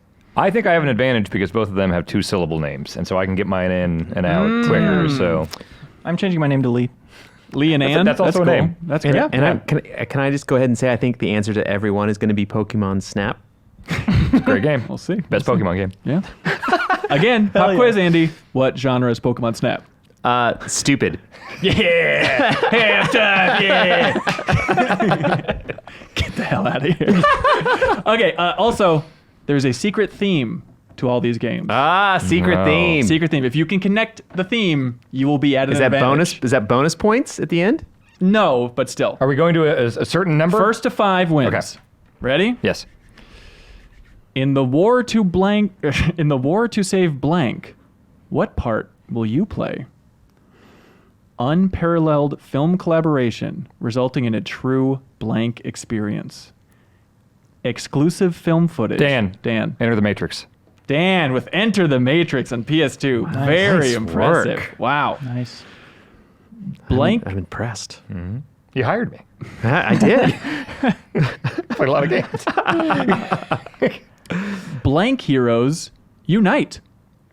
Are you a hero of blank? Find out by teaming up to battle and solve puzzles. Only you can save the cursed land of blank. Dan. Gauntlet Legends? Incorrect. Totem time. Stack up with your teammates to overcome Is this challenges. a new one or is this the same one? This is a new one. Okay. So that one's just gone. Yeah. Enter the Matrix? What are you talking No, about? he's doing the same. It's the same one. Okay. I just can't buzz in now. It's you Oh, guys. right, Yeah. Okay. Right. All right. Okay. Okay, stack up with your teammates to overcome challenges and navigate dungeons. Wear different outfits to gain different abilities. Use the materials you collect in each level to create magical outfits. Replay your favorites, 32 dungeons. Conquer evil in single player or play online. Share one game with friends. You can all play levels using download play. Throw. Over here. Okay. Spin attack attire. Leo. Go, Leo. Legend of Zelda 4 Swords? Incorrect. Andy, do you have a guess? I don't have a guess. I mean, the only guess I have, I guess, is like it sounded a little bit like City of Heroes until the end, and then now it doesn't. Legend of Zelda Triforce Heroes. Oh. You were very close, Leo. You were very close. The costumes. Did you play that game at all, Dan? Yeah, I didn't like it. But still not as bad as, the reputation out there, right? It's not great. I want to defend that game, but I don't want It's to play not it very again. good. either. Down- It's certainly not memorable. Download play was a big clue. I mixed Yeah. those games up. Hey, everybody, is it real or only in your head? Prepare for an epic psychological thriller where nothing is as it seems. As you delve deeper into the dark designs of an ancient evil, you'll have to fight to save your characters, blank, and your own. Use the Tome of Blank. Unravel the secrets that bind Alex Ravias to an undying evil. Master arcane magic and craft your own spells to light your way through the darkness. Fend off madness as the epic tale Andy. Eternal Darkness. There we go, Andy. Confident as ever. Yeah. You sounded defeated before you Yeah, buzzed in. I was like, I'm pretty sure, but by the way, all the blanks, these back of the boxes all sound like the same game. By the way, Yeah, it's video games. You know how it goes. Yeah. There's a bad guy. Yeah. Andy's at Dungeons. 1, Dan's at 1, Leo's at 0. Oh. But Lee's at 5. Okay, ready? Welcome to my world. Skate as the legendary blank, or choose from a dream team of 12 blanks. Skate with friends in all new online play. Dan, Tony Hawk's Underground 2? incorrect. Full customization with the enhanced Create a Skater and Skate Park editor. All new flatland tricks like Casper's, the Prime, and Handstand Manual. Leo? Leo, Turn Pro Skater 4? incorrect. Andy, trick off everything in 8 massive living levels. Online and multiplayer play. Check your skills against friends across town or around the world.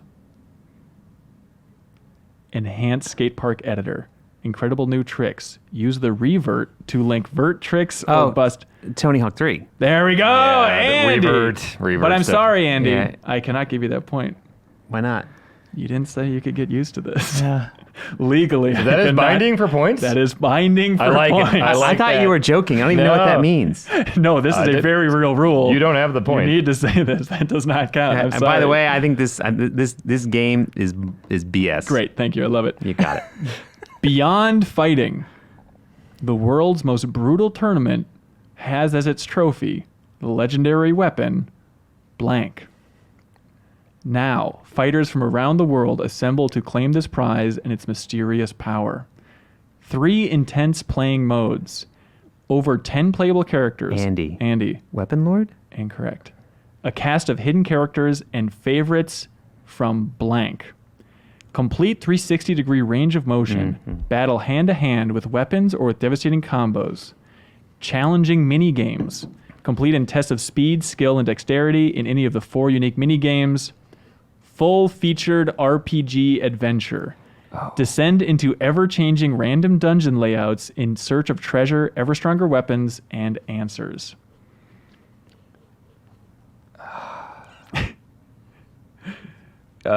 Did you say 10 playable characters? Over 10 playable characters. So it could be 100. Not Shaolin monks. Multiple level, fully interactive arenas. Everything 5, else about it sounds like Shaolin monks, but 4, it's not. It's not a fighting game that 3, has like RPG type single player. I could get used to this. That's not. Did you lose another point? No, 1. Leo. Soul Calibur. Incorrect. I knew Dan would have gotten it if it was. Ergies, ladies and gentlemen. Oh, Ergies. God had the bless the RPG. ring. God bless the ring. I appreciate you trying to throw me a bone with that Tony Hawk one. I really tried. Brutal fighting tournament. I so thought it was like, well, I there's know. Mortal Kombat Special Forces and mythology. But if and there's not Shaolin the monks, marketing like- for fighting games, you got to say it's a brutal tournament. That's how you do it. I'm still trying to figure out what the link is between all these games. Oh, right. Yeah. About that thing. The PlayStation 3's signature franchise. This is from USA Today. Activate. Oh, hang on. I'll do this part first. A search for the fabled Atlantis of the Sands propels Fortune Hunter blank into a desperate bid for survival that strains the limits of Dan. Uncharted 3? Correct. Way to go, Dan. Dan's at 2. Well done. Good job, USA Today, getting on that box. Okay. I mean, it just that's such bad. I mean the.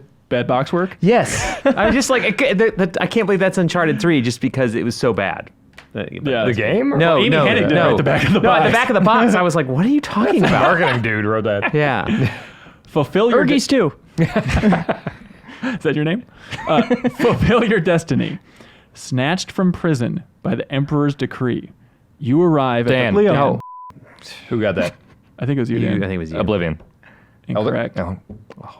I didn't want it anyway then. Damn it. Did you buzz in, Andy? Well, I mean, I tried to, but now that he took the answer I would have given, Okay, you can still... I'm going to listen. I could get used to that. Did you guess, Lou? No, this isn't how game shows work. We just keep going. We both lost. Okay, We get another that's true. chance. Oh, okay, here we go. The port of Seda Neen in the waning years of the Third Era, with nothing but the name of a contact in Balmora. Completely ignorant of the prophecies of the incarnate, your mission and the role you are to play in blank's history. Best RPG of E3 according to Computer Gaming World. Top 20 games of E3 according to GameSpot. Can you give us a year on those awards? They're not on here. Best of E3 RPG Game Revolution. The series was inducted into the GameSpy Hall of Fame. The sequel to Blank and Blank. Leo. Elder Scrolls 3 Morrowind? There we go. Leo, way to go. Dan, your wife is screaming right now. She's going to be so I'm mad. sorry, Bianca. No, you also got like exiled by a king at the start or whatever. There's They some all king start in stuff. prison, right? Yeah, they all yeah. start like with you. They all start that way. How So did I mean, it Morrowind could have been do that? any of them, but I was just I couldn't put that together. I wanted a year, but you got it. That's how they should have started Bethesda's press conference with Todd Howard in prison for the Fallout 76, right? Am I right, fellas? Woo! Great. Hey, take the wheel. Official Xbox magazine says, quote, solid. Great. IGN says, bigger and more beautiful than ever before. Those are worthless, by the way. Let's see. Supports HD TV 480p. Sweet. Wow. One player. Scoreboard friends. It's this is a bullet. It's Xbox Live aware. Great. Custom soundtracks and in-game Dolby. Leo. Take the wheel, Leo. Forza 2? Incorrect. You're not gonna give us Dan. more. All you had was That's it. take. It just Dan? says It's a tiny little box. Burnout Takedown. Incorrect. Andy? there's no paragraph. It's just no. Can you reread the beginning? It's again? solid. I have the Xbox Live system requirements. If you want that. Gonna describe a screenshot of a car. I have Take the wheel. Official Xbox magazine. Solid. Bigger and more beautiful than ever before. Take the wheel. I could get used to this. Does that count? He didn't put his hands behind his head. I'll count it. Okay. I don't know. The only thing I can think of is like is Wheelman, but that would not only be on Xbox. But that's my guess. So that's your guess? Incorrect. Is it, can we guess? Yeah, that? go for it. Is it a Project Gotham? No. Okay. This is Driver 3. Driver 3er. Oh wow, that? that was not better than ever before. I mean, I was in the right. Reflections did Yeah. Wheelman, right? And so I was in the. Did they do Wheelman? Yeah. Did they? Okay, here we go. Midway was okay. 2 times the fun, 2 times the excitement. 2 times 2 is 4. It's true. Too much to list, but keep reading. Great. From Evil the Cat's Circus of the Scars to the Planet of Meat. Dan. I might be wrong. Earthworm Jim 2? There we go. Earthworm Jim 2. nice. Way to go. Wow, I'm impressed. Very good. That's Dan's at 3, Leo's at 1, Andy's at 1. 2. I'll say it I'd as say 1. over there. 2. Blank all night long. Blank and friends are throwing a blank, and you're invited. It's their biggest bash yet. With 70 totally new minigames and 5 brand new boards.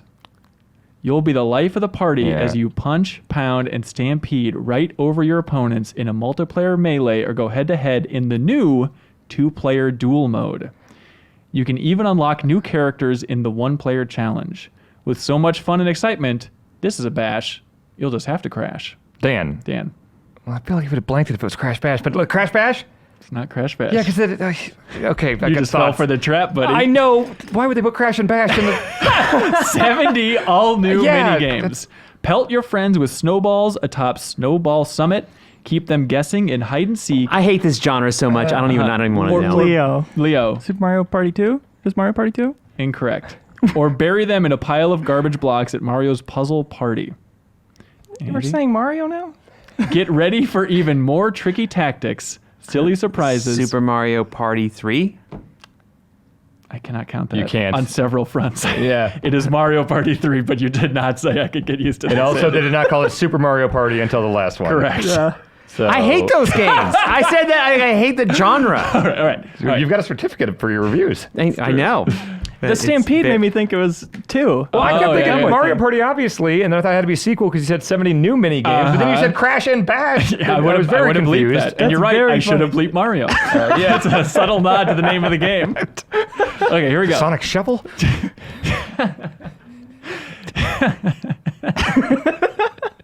No one's talked about that game in 40 years. Okay. That's 2 points you've denied me, by the way. That's 2 points you You denied also said yourself, the name of the dude. game wrong, That's so. true. That is true. Discover the beauty of an blank. Simple controls, no time limits, and serene exploration.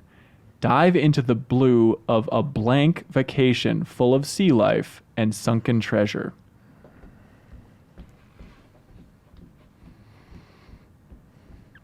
Discover the beauty of an blank. Simple controls, no time limits, and serene exploration. Dive into the blue of a blank vacation full of sea life and sunken treasure. Compatible wireless router or Nintendo Wi-Fi USB connector and broadband access required for online play. I don't know one single game that would fit this definition. I know the basic genre and setting. Mm-hmm. I'm just trying to think of. You mean Ocean? 5, Well, and also the system because of the 4, Wi Fi USB. 3, 2, 1. Dan. Dan. It's Shamu's Deep Sea Adventures for Wii. Incorrect. I think that might have just been 360. All right, you forfeiting, Andy? Yeah, I do. Endless Ocean. Oh. Endless Ocean. wouldn't have got that. You mentioned oceans. What's For this? one, I wasn't even sure that was a real game, but it was in my head. I couldn't tell if I made it up. And second, I thought the theme was sequels so far. Interesting. Like, was there Yeah. Endless Ocean too? This theme would really come in handy for you guys if you could piece it together. I've been trying.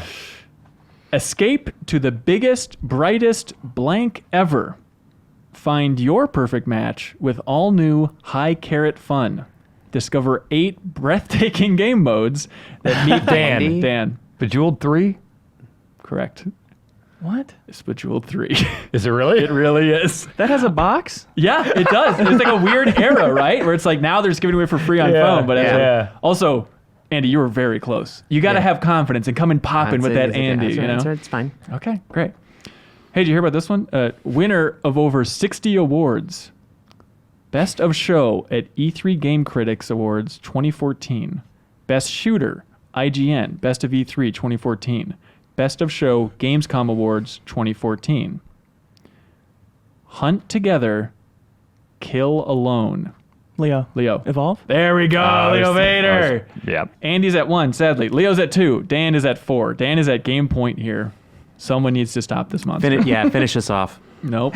You meant stop him. Oh, Yes, okay, please, all right, please. gotcha, yeah. You're in charge of this whole operation. I know, I Dan, what did you just say? Nothing. This No. is a good time. No, it's crazy. The first thing on this box, you're in charge. Whoa. I swear Whoa. to, that's insane. That's weird. That is weird. All right, you're in charge of the Ultimate Automotive Festival. Customize everything. Hire and fire your friends. Explore Australia. Dan. Forza Horizon 2. Incorrect. In over 350 cars. That sounds fun. Yeah, you're in charge of the Ultimate Automotive Festival. keep thinking it's the unlimited one. Explore Australia in over 350 cars. Right. It was a weird Customize company that made it. I know what everything. you mean. Yeah. Hire and fire your friends. Cannot remember what it's called though. I can't tell you. Well, I could, but I'm not going to. Leo. Test Drive Unlimited? That's the one you were thinking of. Swing and a miss. No. No, that's not it. That's what I thought That's it the was. name. That's the game you were thinking of. Yeah, that is the game I was thinking of. Yeah. That's not Australia though. Oh, it's Oh, Australia. yeah. 4, I mean, once Three, again, I don't play driving games. 2, Who cares? 1. Is that it? Actually, yeah, the answer is who cares? Is it Forza Horizon 3? Forza Horizon 3, everybody. That was the Australia setting. Damn Okay, it. here we go. All right. 2 lives, 2 fates, 1 legendary journey. Play as blank, a strong, brutish loner who must work with a tech-savvy partner, blank, as they traverse a rough post-apocalyptic... Leo. Enslaved Odyssey of the West? Hey, way Oh, to go! wow, yeah. Nice Vader. work. Very Killer. nice. Leo's at 3, Dan's at 4, still game point. And it was Out of Odyssey to the West, right? Is the title? Yeah, absolutely. Just like Based I said, on a book or a myth or something? But he didn't say that, so he didn't get the correct Right. name. So Hang on, Dan, it's based on the same thing as Dragon Ball. That's why Right, what Monkey is the has the thing? tail and Yeah, stuff. there's a- like Odyssey, a- Journey to the West or whatever. some Okay, it's like Chinese an story. old fable or something. Yeah, Bible okay. goes west. Okay. Since last year on this podcast, you're now the world's biggest Dragon Ball Z fan, which is very exciting. Dragon Ball Z is great. So Great is show. other animes like My Hero Academia, and actually those are the 2 that I've watched a lot of. You said you liked Academia more than Dragon Ball Z. I do. My Hero Academia is one of my favorite shows of all time. That's Wow. insane. Yeah, it's incredible. That's very bold. I like anime now. Also, I still love in the rapid fire we did with Ninja Theory for that cover story back then. We kept talking about Enslaved, and my favorite question was Reeves asked the creative director, "Did you make that ending on purpose?" That ending sucks. So insulting. But it's Wow. it's the nicest way to be dicky about that Yeah. terrible ending. Okay. Anyways, survive, backcountry hazards, explore the open mountain. It's you against the mountain. Dan, Dan SSX3.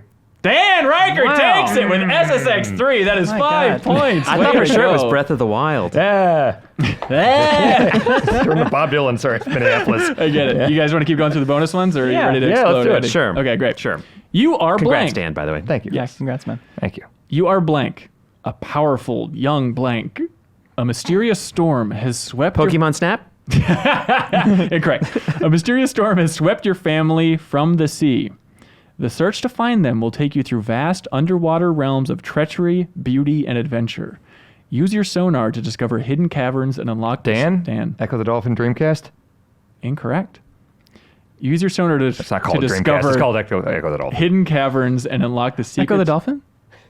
Sure, it's the original Echo the Dolphin. Oh, that's so on if I the would have record. just stopped Yeah. specifying? Yeah, I can exactly. tell by the look in your eyes. unnecessary. that I you're absolutely ready. would have Oh, given why it did to I you. do that? No? It's completely avoidable. Okay, here's some features for you. What's the theme, by the way, that we've been working on here? I'm not going to tell you. That's still a puzzle Okay. for everybody. Yeah. I thought it'd be clear by now. Well, there's water stuff, but then there's like Tony Hawk 3. And they had an Alcatraz level, but... Right. Yeah, I thought it was multiplayer for a while, but some isn't. I was just saying it's Ben Hansen's taste. Oh. Correct. Get to know me a little bit. Let's Yeah. hang out, Andy. Yeah. All right, here we go. Politics. Echo the Dolphin. Okay, features. Scorching hot graphics. Ooh, Interact with various items throughout your quest and use them to your benefit. I love games like that. That's a That's bad call. awesome.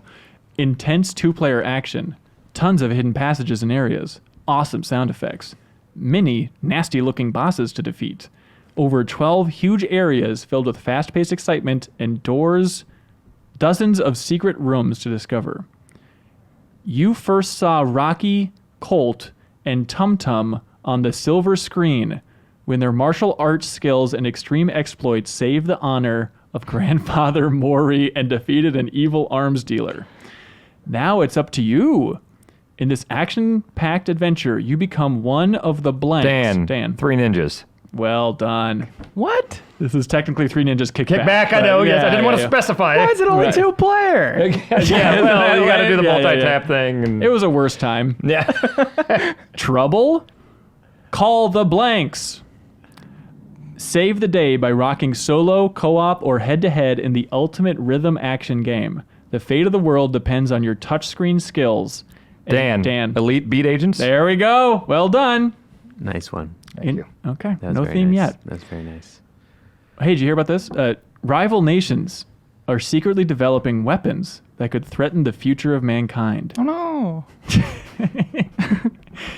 Deep in the jungle, an elite soldier must combine stealth with survival to infiltrate the enemy and stop a weapon of mass destruction from triggering the largest full-scale war the world This has could ever be seen. any of the Metal Gears. Yeah, Dan, Metal Gear Solid 3 Snake Eater. Correct. Okay. Yeah. All right. It's the jungle. How many can Yeah, there be? yeah, There we yeah. go. Here we go. Get excited. Steer by tilting the Wii remote. Survive. Excite truck. Way to go, Leo! Excite truck. Did he That's say Leo? amazing. Wow. Well, Well, whatever. there's no point. It's all bonus It's all anyway. over. All right. We're just trying to get through them now.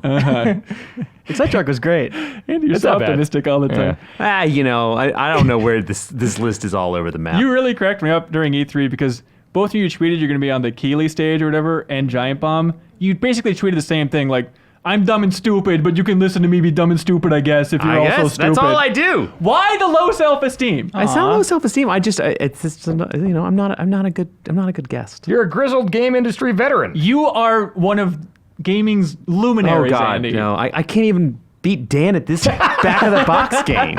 Well, your first mistake is not listening to the rules of Back of the Box. Well, they're bullshit rules, and you can write that down. That I swore Okay, at great. XXX time 232 because your rules. Swear a lot to make it hard for him. I'm Yes, also exactly. going to write down low self-esteem. I don't have low self-esteem. It's just everything I say is stupid. That's what you said there, which is very sweet. You should have higher self-esteem. That's the back of my box. All right. Hey, did you hear about this, Otto? Here we go. Heroes and villains. Leno? Heroes and villains unite to regain the powers of the Lantern Rings and save Earth from blank. Play as over 150 characters from the blank universe. Switch suits and abilities. Leo. Leo. Lego Marvel superheroes? Incorrect. With the blank gadget wheel. Explore the Lantern worlds and other iconic Oh, yeah. locations. That's nothing in Marvel. They probably have lanterns in the Marvel universe. Yeah. Prove it. So do I As, get like, the point? Objects. No. DC, they have Green Lanterns. Gosh, if only someone would buzz in and take a guess. Lego DC super heroes and super villains. Dan, are you going to guess? Or is For this just off Dreamcast. the rails? Lego Dreamcast. Batman 2. This is Lego Batman 3, where you go to outer space, Dumbass. as everybody knows. Come on, look alive. It's almost like there's something uniting all of the sequels here. Yeah, I get that. Should I say what I think the theme is? Yeah. Yeah. Well, there's the 3 thing. There's a lot of 3s going on, or there's 3 playable characters or something. But then there's a bunch of just like ocean crap that doesn't seem Doesn't make any sense, Yeah, it's like, yeah. what does Endless Ocean have to do with that? Or Echo. So it's like 3 and the sea. Does it rhyme with sea? Sea of Threes. Super sea? You guys are so close. In the water and 3. Not in the water in 3, but never mind. There's a 3 involved. Never mind. Tell us what it is. Well, let's see. Here's another one. God. This will be the last one. Watch it, touch it, listen to it, and feel it. This is a coincidence, but in this sea, you'll encounter 10 unique species of tiny blanks that respond to your touch and voice to create unforgettable sounds and melodies. Interacting with this wide and wild variety of blank is as simple as sliding... Electroplankton? Correct. Electroplankton. Well I was done. going to say Seaman. Yeah, but then there's not 10. Yeah. Yeah, we all want to say that. Yeah. Okay, what do you guys think the theme is? Water stuff and Not 3. water stuff. Well, there's a lot of water stuff think going of on the here. last 3 games. Electroplankton, And Echo. Echo. Yeah, water stuff. Sea Plankton, life and fish, 3? Fish and I don't 3. understand. It doesn't make any No. sense. There was also, what was the first one we did about the film? Into the Matrix. Okay, what do those Oh. games have in common? Start with E. Trilogies. What's that, Leo? Is it an E or a 3, isn't it? Good job! It was alternating between E and 3, E and 3, E and 3 the That's entire clever, time. but also how the hell were we going to figure that I don't Just know if listen, that counts bro. as a theme. Oh, really? We're confusing Dan here. That's not a theme. That was a powerful Wait, I thought you said emotional that theme. Good job, everybody. Good job. That was fun. Yeah. Yeah. Good job, Andy. Thank you for being a good sport. Yes. Uh-huh. Beautiful. Any closing message you have for Dan or vice versa, Andy and Dan? Thanks for coming on the show, Dan. Oh, that's very It is sweet. Nice always, to see ya. It is always great to come back here. nice to And see thanks for coming on our show at, Yeah. at E3. I'm Thank you for inviting me. Yes. That's very sweet. That's it? There's nothing? What do you else Want a say? hug or something? No. It's an audio We're not thing. trying to make it weird. All right, you're right. That's it. Hey, I'm so excited we had this crew on for such a long time on the podcast. That's fun that we aren't swapping guests too much here. Yeah. Dan, you're about to point. Oh, I didn't know if we were doing the full plug zone for everyone or if it was Andy and then we didn't plug anything. No, plug. Okay. Plug. I'm on GiantBomb.com. I'm on the Giant Beastcast. There's also the Giant Bombcast podcast. We talk about video games. We also have a website Sometimes. at GiantBomb.com, and we do a bunch of video features and fun stuff over there, so check us out there. Also on the side, I do a little podcast with my wife, Bianca, called Panning the Stream, where we watch stuff on Netflix and Hulu, Amazon, anything on streaming services, and we talk about it. Yeah. Some is stuff like My Hero Academia that's really good. Yeah. Some is total garbage stuff that we find And on you there. haven't watched that Gary Shandling documentary yet, I've noticed. I have not yet. Maybe I should watch that It's at some very point. good, Dan. I think you'd really get a kick out But of yes, it. Well, you can find that on podcast. All the platforms. listeners appreciate that long list of things to avoid. That's the Andy we Man, knew. zinger! Woo! I gotta wake up my dad. Breathtaking! All right, thank you so much for watching and listening to this episode of the Game Inform Show podcast. Be sure to tune in next Thursday. We'll have a new episode waiting for you. Bye, everybody!